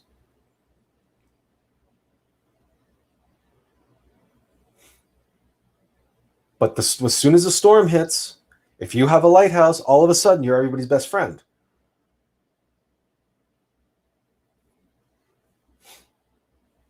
Now, that might be oversimplifying things, but hopefully you get where we're going here.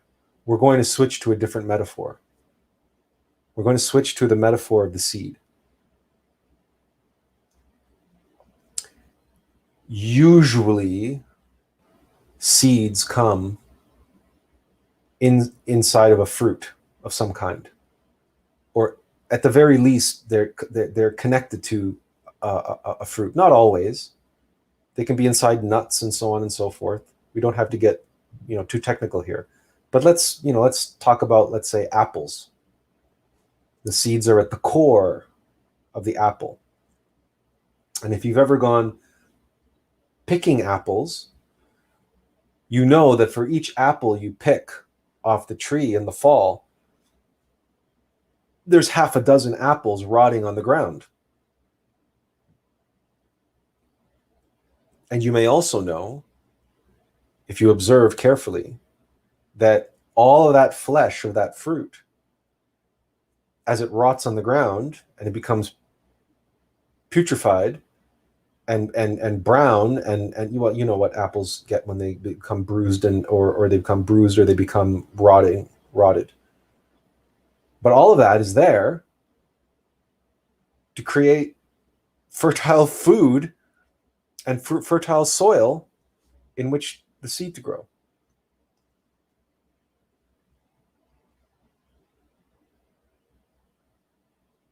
Fruit is also there to be picked, to be eaten.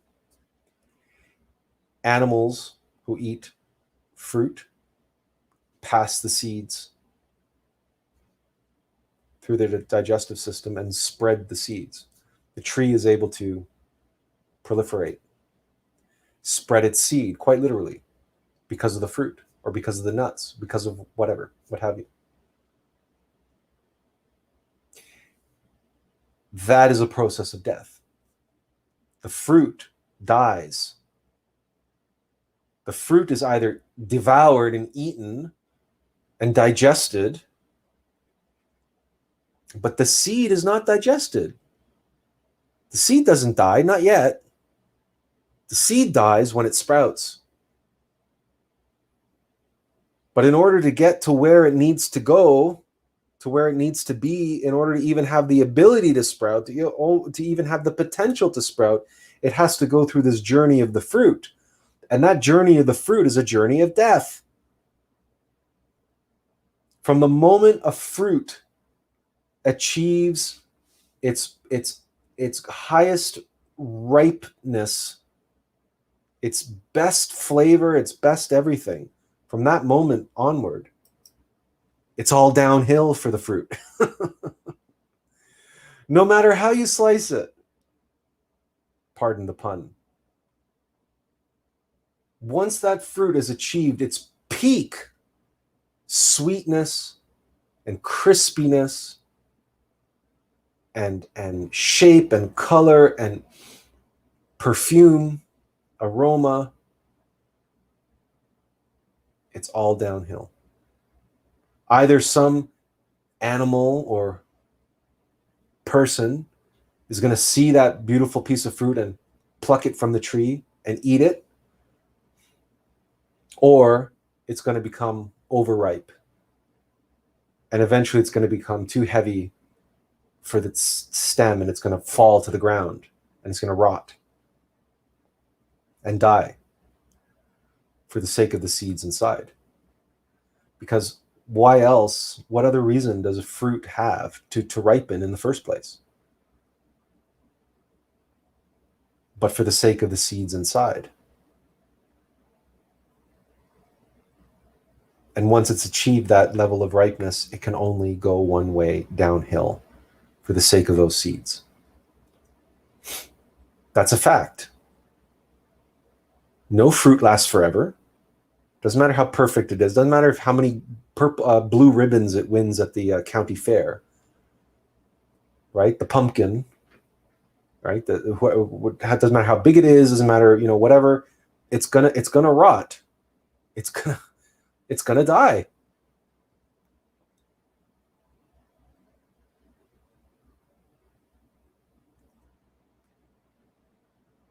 The Kali Yuga is to a humanity a fruit which is rotting. And select seeds within that humanity have to take advantage of that opportunity to reach the place where they can sprout and create a new apple tree.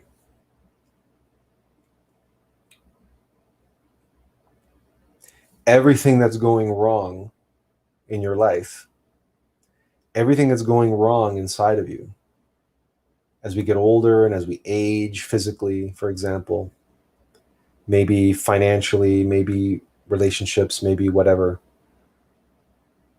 all that rottingness, the stuff that's putrefying around us, it's recognize that that's the fruit that's giving our innermost seed an opportunity to be born, to sprout, which again, that seed must die as part of that process. But there's levels and levels and levels, right? Like, let's not worry so much about that process yet. Let's worry about the process that gets us there first. Let's worry about awakening as that seed first, and then we can worry about self-realization, death and resurrection, etc., etc. But right now, this physical encasement, this fruit, is what it is, and inside of it is, in our core, is a seed.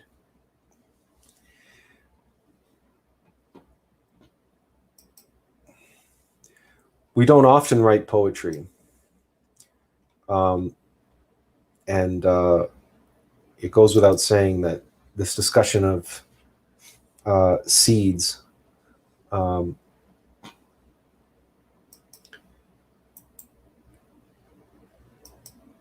we've thought about taking this poem and structuring it into a children's book, actually, because of its rhyme, et cetera, but also because of the potential for visuals and so on and so forth.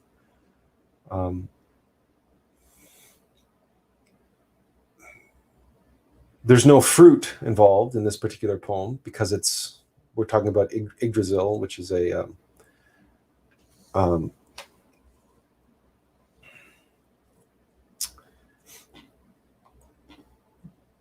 in Norse mythology, it's not a fruit-bearing tree. It just has seeds that flutter to the ground, not unlike maple trees. Yes, it's an ash tree, the tree of Yggdrasil. But again, Yggdrasil in Norse mythology, there's a reason why they call it an ash. There's a reason why it's the ash tree, and that's because the word ash is related directly to the phoenix which rises from the ashes. In other traditions, of course, we have the sacred tree Yew, the tree that in Europe at least was used for longbows and bow and arrows. That's the yew has that famous elasticity in its wood that makes it perfect for archery and such devices. But then we also have oak and many other trees in different traditions that are seen as being wise and mighty and ancient and so on and so forth. Certainly out in Washington, they talk about the giant redwoods, the giant sequoias and the redwoods and so on and so forth. But inside of us, that seed needs to have an environment which is conducive to getting us to where we need to go and giving us the fertile soil into which we can die and from which we can sprout a truly a self-realized tree of life. And so suffering is required. Difficulty, conflict, disorder, chaos. Because the forces of entropy are what enable that chaos, that negative chaos to exist. Egos, the Black Lodge, that's their job. They work for mechanical nature.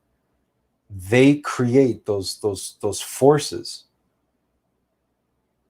tearing down the forces of the storm, the forces that are trying to sink the ship, but also the forces that are rotting that seed.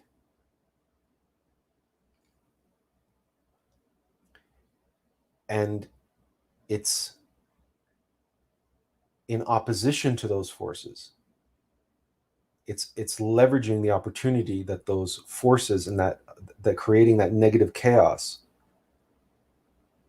it's taking advantage of the opportunity of that negative chaos presents for us to identify as the seed and not the fruit, and identify that the suffering that the rotting fruit is creating or the experiencing for itself, through the forces of entropy, the forces of mechanical nature, the fruit dies. And so we associate with the seed, and we are able to witness and observe the transformation taking place in that fruit. And as that fruit dies and dematerializes, it putrefies, it rots, it disintegrates. From it comes the fertile soil for the seed, in which the seed can sprout. Again, into which the seed must die. Die into your suffering. Die before you die, so that when you die, you won't die. But that process is why there are so many souls here from other humanities experiencing our Kali Yuga, because our Kali Yuga is so intense, and the metaphysical suffering and the forces of mechanical nature operating on the metaphysical plane for this humanity are so pervasive. They're everywhere. The war for the souls of humanity is so intense on this planet right now that there are many beings coming here just for the opportunity to experience that suffering and face it and find within the storm their lighthouse, and find within the storm the eye of the storm, and learn how to master that process amidst such intense suffering and such intense chaos as what this humanity is undergoing now and has yet to undergo. And we're here.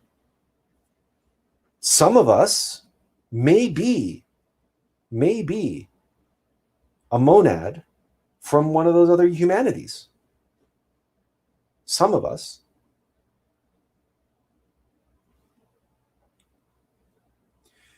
The White Lodge, the Brotherhood of the White Lodge, has no bias.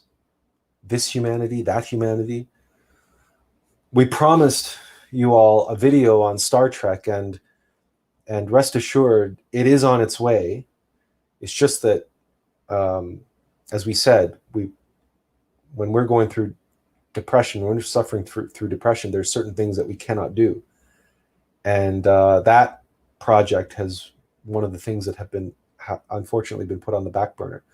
But in a nutshell, Star Trek is not a program about our future. And it's not like Star Wars. It's not high fantasy. It's not mythology. Star Trek is docudrama. Star Trek is the United Federation of Planets is a secularized material allegory for the Brotherhood of the Great White Lodge. So there are members from other humanities here and now living as human beings.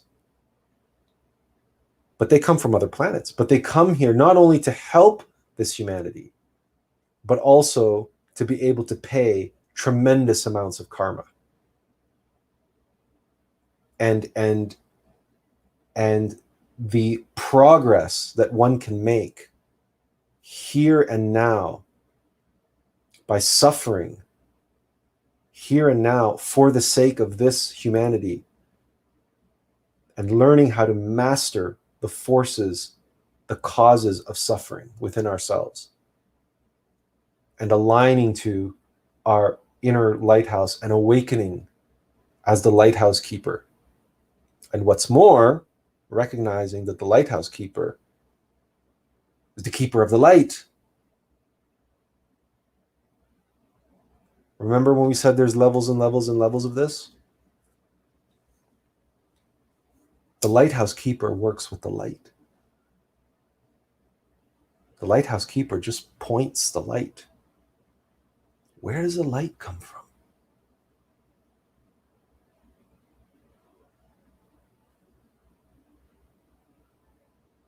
That's the light of Christ, the Christic light. So when we focus on pointing our consciousness in the midst of the storm, the light that we're working with is the light of consciousness, yes. But when we become a master of this, we become a servant of the light. And it's the light of Christ that's coming through us and shining through us.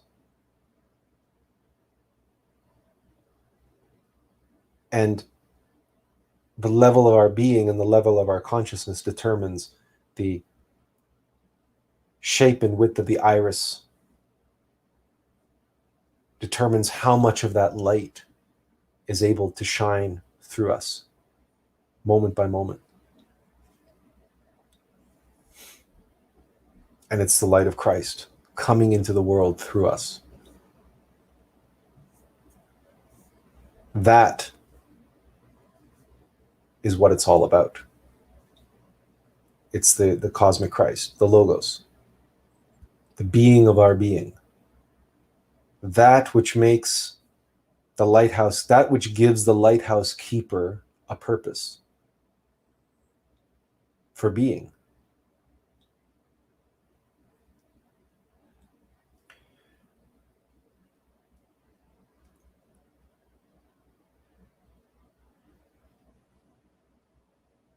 So recognizing, we want to step back and just summarize very quickly and synthesize what we've tried to express. Conflict and crisis are inevitable. They are necessary. They are necessary for this humanity. They are necessary for us as individuals. They're created by the Black Lodge, by egos, for the express purpose of tearing down through the process of entropy, dividing and conquering. That's their divinely ordained purpose. And it is that process, constant process of entropy, which is relentless, and mechanical nature, which lent this humanity its body, the planet, its body and its energy for the duration of this humanity's lifespan, now wants it back.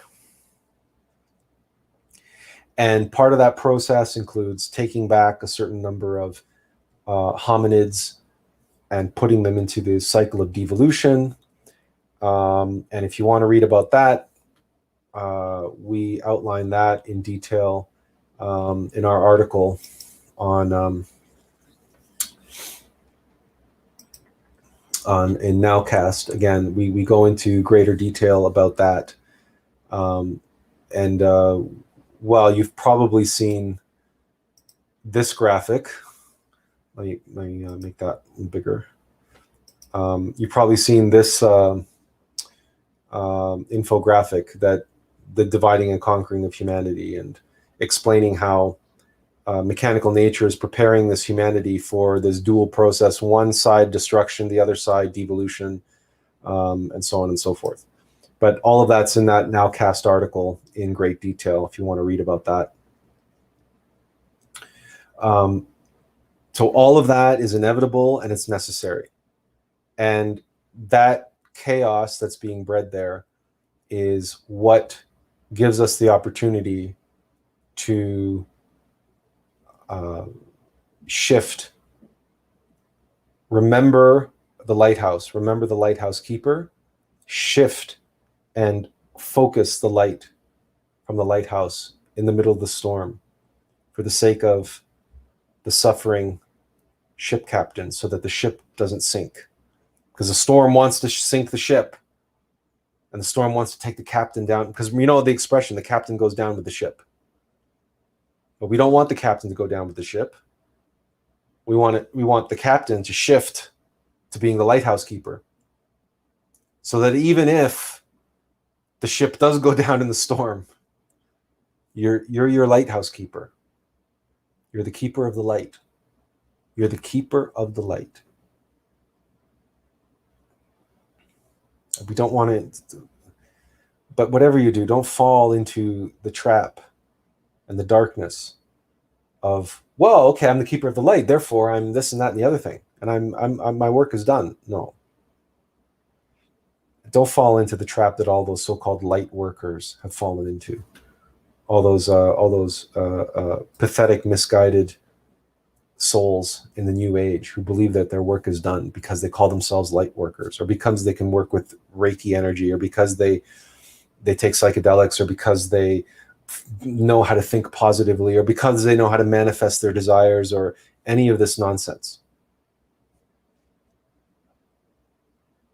The true test is one's ability, and this is not positive thinking, right?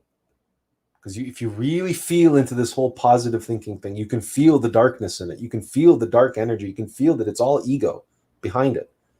It's all fear, desperately trying to control and maintain comfort and security through positive thinking. There's an aspect of what we're describing here where clearly, if you can find peace and acceptance, even in the middle of crisis, you will naturally not be sucked down into all of this negative energy. But remember what we said about shining the light and feeling into the darkness. You don't want to avoid the darkness. And the positive thinking people want to avoid all negativity. They want to shut it out. They want to pretend it doesn't exist, that it's an illusion. But it's not an illusion. It's real. Suffering is real. The capacity to be in suffering, be in it but not of it, that's the key. But that's not positive thinking. It's consciousness. It's directed consciousness. And it's self-remembering. It's self-observation. It's self-remembering. It's not flinching from the pain, not shutting out the pain, not numbing the pain and not dumbing down the pain, none of that, and not medicating oneself so one can avoid the pain. It's experiencing the pain for what it is. And experiencing it that I am not that pain. I have that pain. I will not let that pain have me. These are very subtle and very difficult to put into words and very difficult to process in the mind. But when you experience this, when you practice this, you will know. You will know what we're talking about here. And you will recognize the value and the essential truth of it, and the essentiality of it, the necessity of it. Because how else can you possibly know that you are a lighthouse keeper unless you are guiding a ship captain through the storm? Because if it was clear skies and a sunny day and a warm breeze, you have no reason to light the lighthouse, and no captain has a reason to look for you. This is, in a very subtle way, why the Black Lodge ultimately works for the White Lodge. And their purpose is divinely ordained. On the level of mechanical nature, entropy, but that process takes place metaphysically inside of us in microcosm, just as it does metaphysically and physically in macrocosm in the world. And our recognition of that and working with that and being able to feel into circumstances and feel into events by shining the light of consciousness and being the lighthouse keeper we can experience events, we can experience crisis and conflict and suffering, but be in it, but not of it.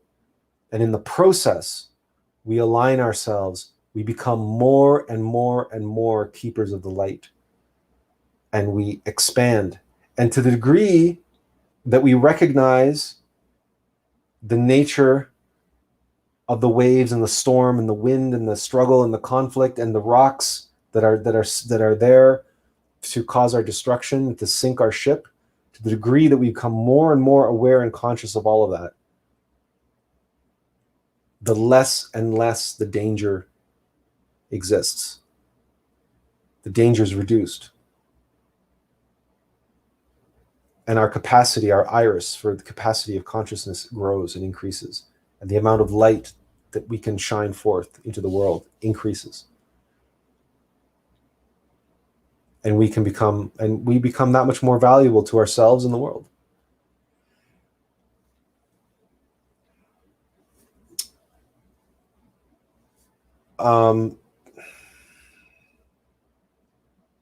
Yes. Questions, please take this opportunity. If there's something about what we discussed tonight that you'd like us to elaborate on, feel free to ask your questions. We're going to scroll back and see if there's any comments here that are worthwhile reading. Roy Daladog said, the Greek goddess of illusion, witchcraft, and magic is named Medea. This is, of course, similar to the word media, which is a powerful tool used to shape our culture's mindset. That's why lead singer of The Doors, Jim Morrison, said, quote, whoever controls the media controls the mind. According to Greek mythology, Medea was a powerful witch and granddaughter of the sun god Helios. She helped Jason and his band of Argonauts to obtain the Golden Fleece. Using her magic powers, she...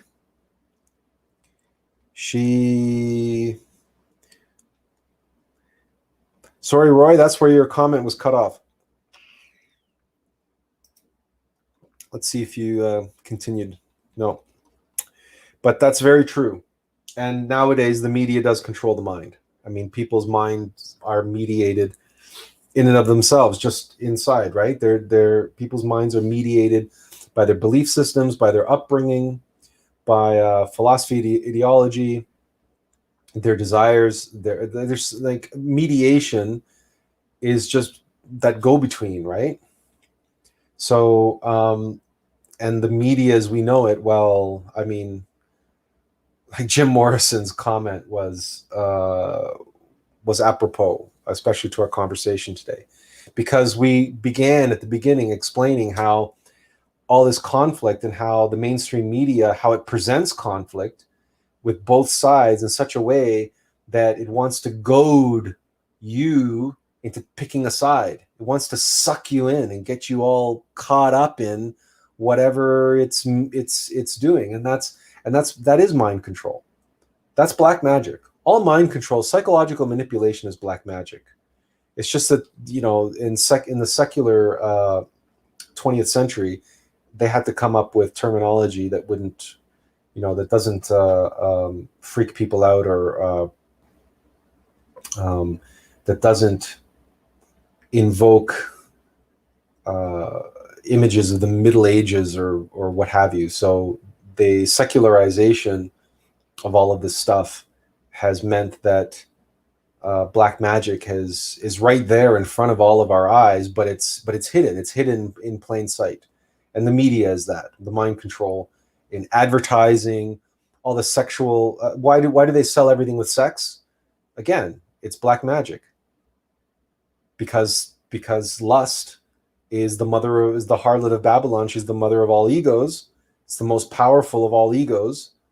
So, you know, desire is at the root of all egos. So if you can trigger desire and you can stimulate desire, you can get people to want all sorts of things.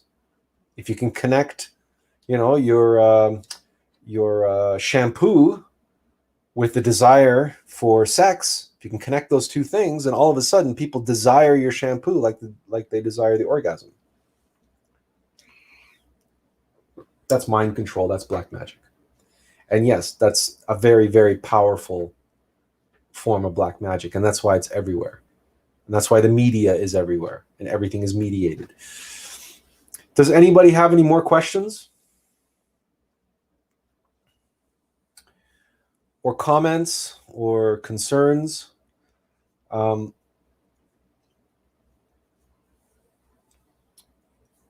goal here tonight, if we had one, was not to, we don't want to. We have to be the harbingers of bad news. There's no avoiding it, right? The truth hurts. The truth is, it's unpleasant. However, the truth can set you free. And our goal here tonight was to express that there's a reason why all of this has to happen, and that the real game that we're here playing is metaphysical. It's not physical. And so we're all going to die. We're all going to die. That's inevitable. None of us are going to live forever. And no member of this humanity is going to survive forever. It's just impossible. So why concern ourselves? Like, this humanity is going to be destroyed. So why worry so much about these, things like climate change and all this other nonsense that the media is getting us to get caught up in, when none of that matters and this humanity is not going to be around. Roy asks, when we die, are we die then when the destruction is come to humanity or Earth? Okay. The Earth is going to survive. We're talking about the destruction of a humanity. We're talking about a destruction of a global humanity, a global civilization. So, how do we understand that in comparison to the planet? Humanity is to the planet an aspect of the planet's digestive system. It's akin to the skin of a snake. And every now and then, a snake has to shed its skin. When the skin becomes dry, old, hard, brittle, and irritating, the snake has to shed its skin. In the case of the serpent, in the case of the snake, snakes breathe through their skin. If their skin becomes dry and brittle and hard and loses moisture, they cannot respirate. They cannot, the oxygen and the carbon dioxide can't pass through the skin anymore. So if the snake doesn't shed its skin, it will suffocate and die. If the planet doesn't shed this humanity, it will no longer be able to digest solar energy, and it will suffer and it will die. Humanities must be shed like clockwork. And this is the case. This was the case for the Polaris. It was the case for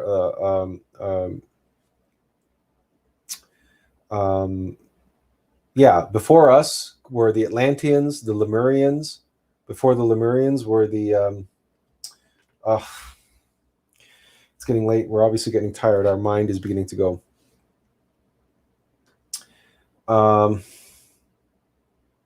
Well, the race of giants. The name eludes us. The name eludes me right now.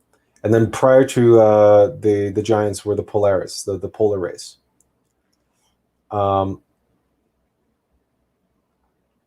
So we're going, but the Roy says only the false civilization built by materialistic humanity die. No, all humanity dies. All humanities die. All humanities have to go through this process. Oh, thank you, Eric. The Hyperborean race. Yes, thank you. It was on the tip of my tongue. You know what?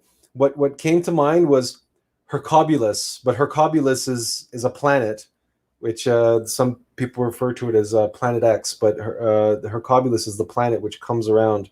What is it? Every 28,000 years, and that's one of the triggers for the destruction of humanity, for it taking place like clockwork. No, obviously the civilization that we built is false, and it is based on materialistic science, et cetera, et cetera, et cetera. But even if it was an enlightened civilization, it would have to go through this process of death and rebirth.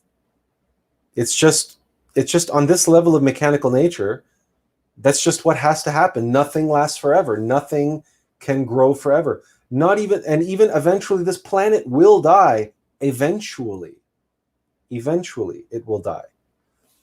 There's a graphic that we can put up, and then this will help maybe explain things better. Hang on just one moment. We just have to find it.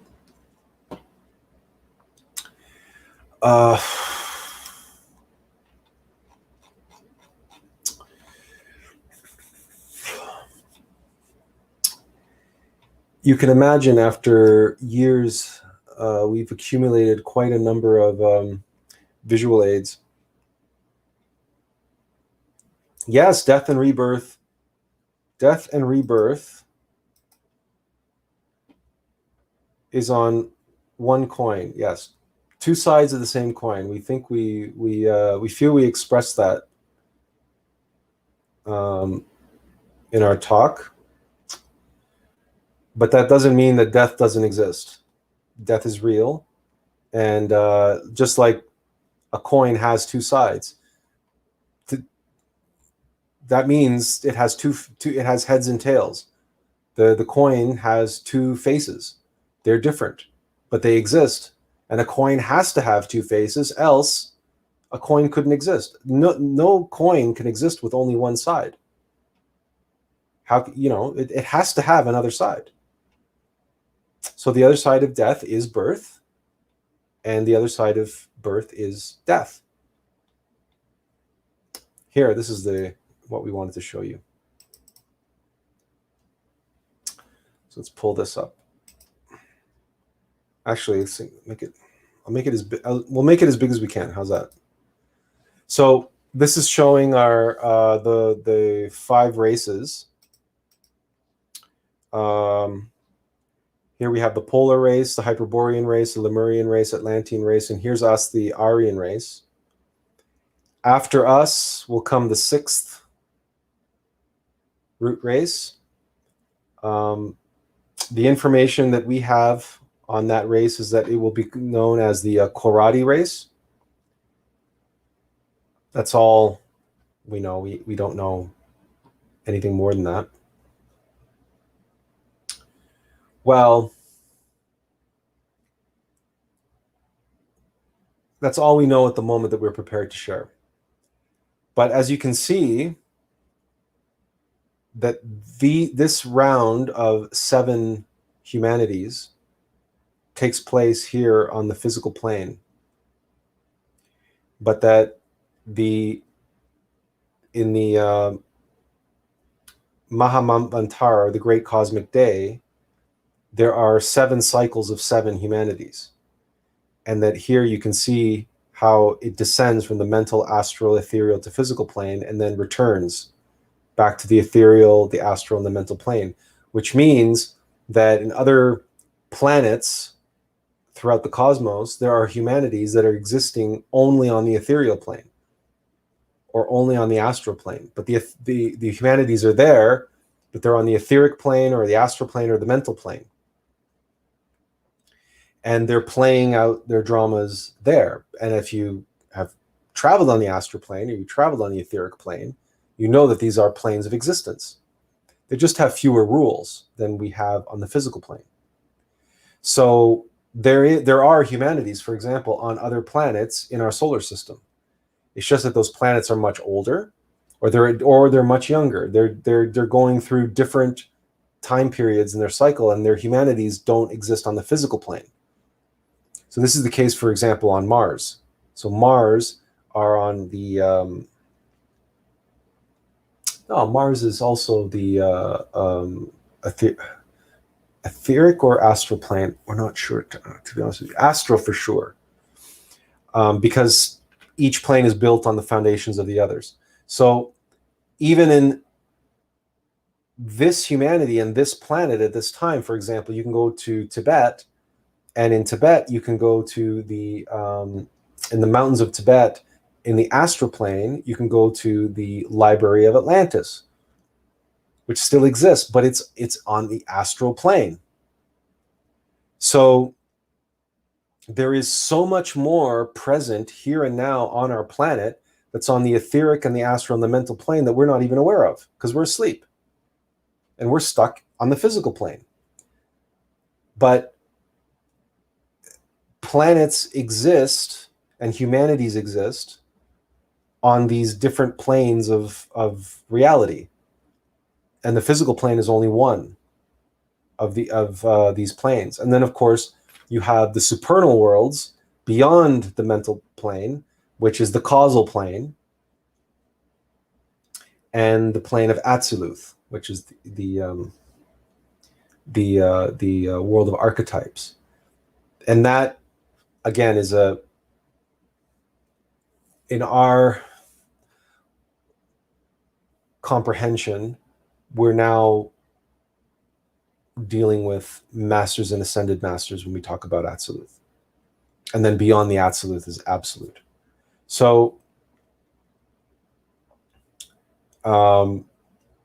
there is a much, much, much bigger picture when we talk about the lifespan of a planet. And the lifespan of a planet is the length of a great cosmic day.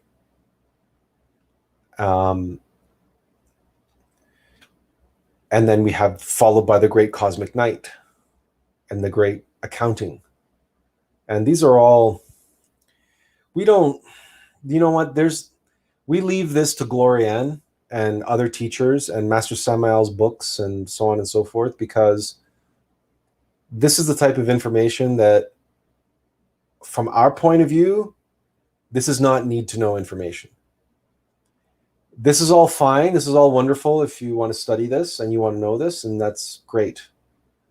But practically speaking, this is not going to make any difference, practically speaking, moment by moment in your life. Knowing yourself, observing yourself, remembering yourself, dealing with the chaos and the conflicts and the crises, internally and externally, here and now in the Kali Yuga of this, the Aryan race of the planet Earth. So our focus needs to be, here. This is our focus, right? That's where our focus is. Certainly, that's where our focus is in our work. We are happy to share the resources with you that you can go and you can, the books are there for you to read. The scriptures are there for you to read. Glorian.org is there for you to study. There are agnostic groups that have different lectures covering different topics, that a whole wide range. And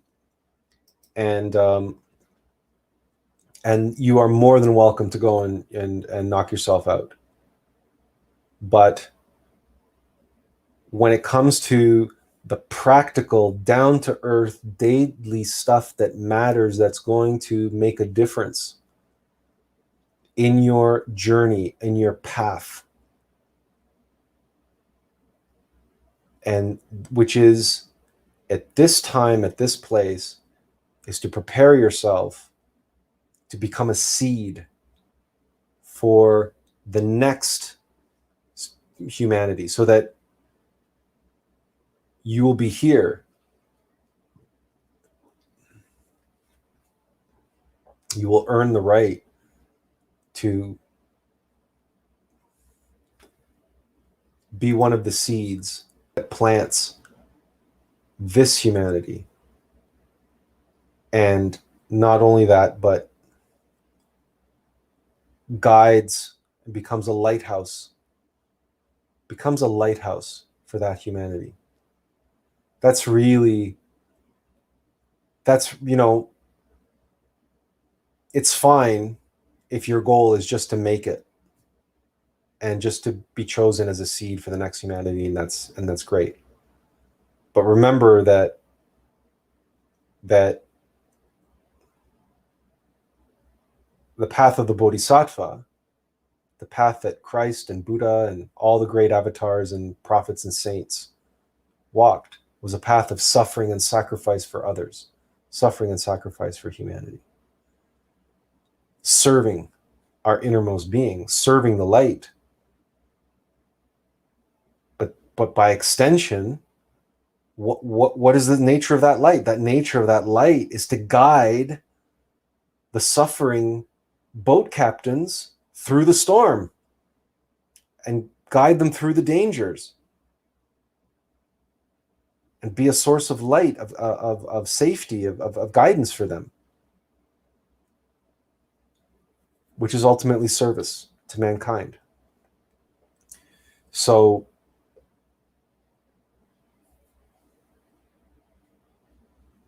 those two things go hand in hand. And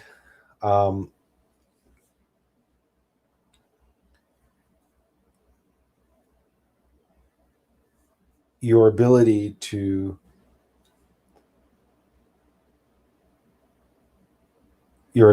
serve and be a voice and be a force of that light in the world, and a source of light for others. These are the things that we focus on specifically, because that's a good seed. That's a good seed.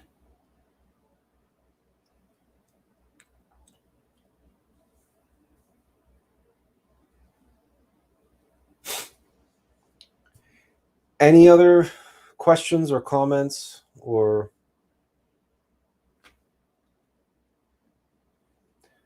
what comes into mind is the expression "a good egg." And it's funny, the language is funny that way. We have these funny sayings. A good egg. Ah, that's a good egg. Well, what's an egg? An egg is just a seed. It's a seed that a chicken comes out of, not a plant. But you get the idea. Someone's a good egg. We are at the 2 hour and 44-minute mark. So we feel we've covered the topic fairly well. We don't feel we need to drag it out any further unnecessarily. If there's nothing else, then no other questions, then we will bid you all good night, and hopefully you'll join us again on Friday. We'll have a new topic. We have no idea what that topic is going to be. It will come to us, or we will be inspired between now and then, and we will let you know. As always, we will try to let you know 24 hours in advance. So thank you all, and God bless, and inferential peace, and we'll see you hopefully again soon. You're all welcome. You're all welcome.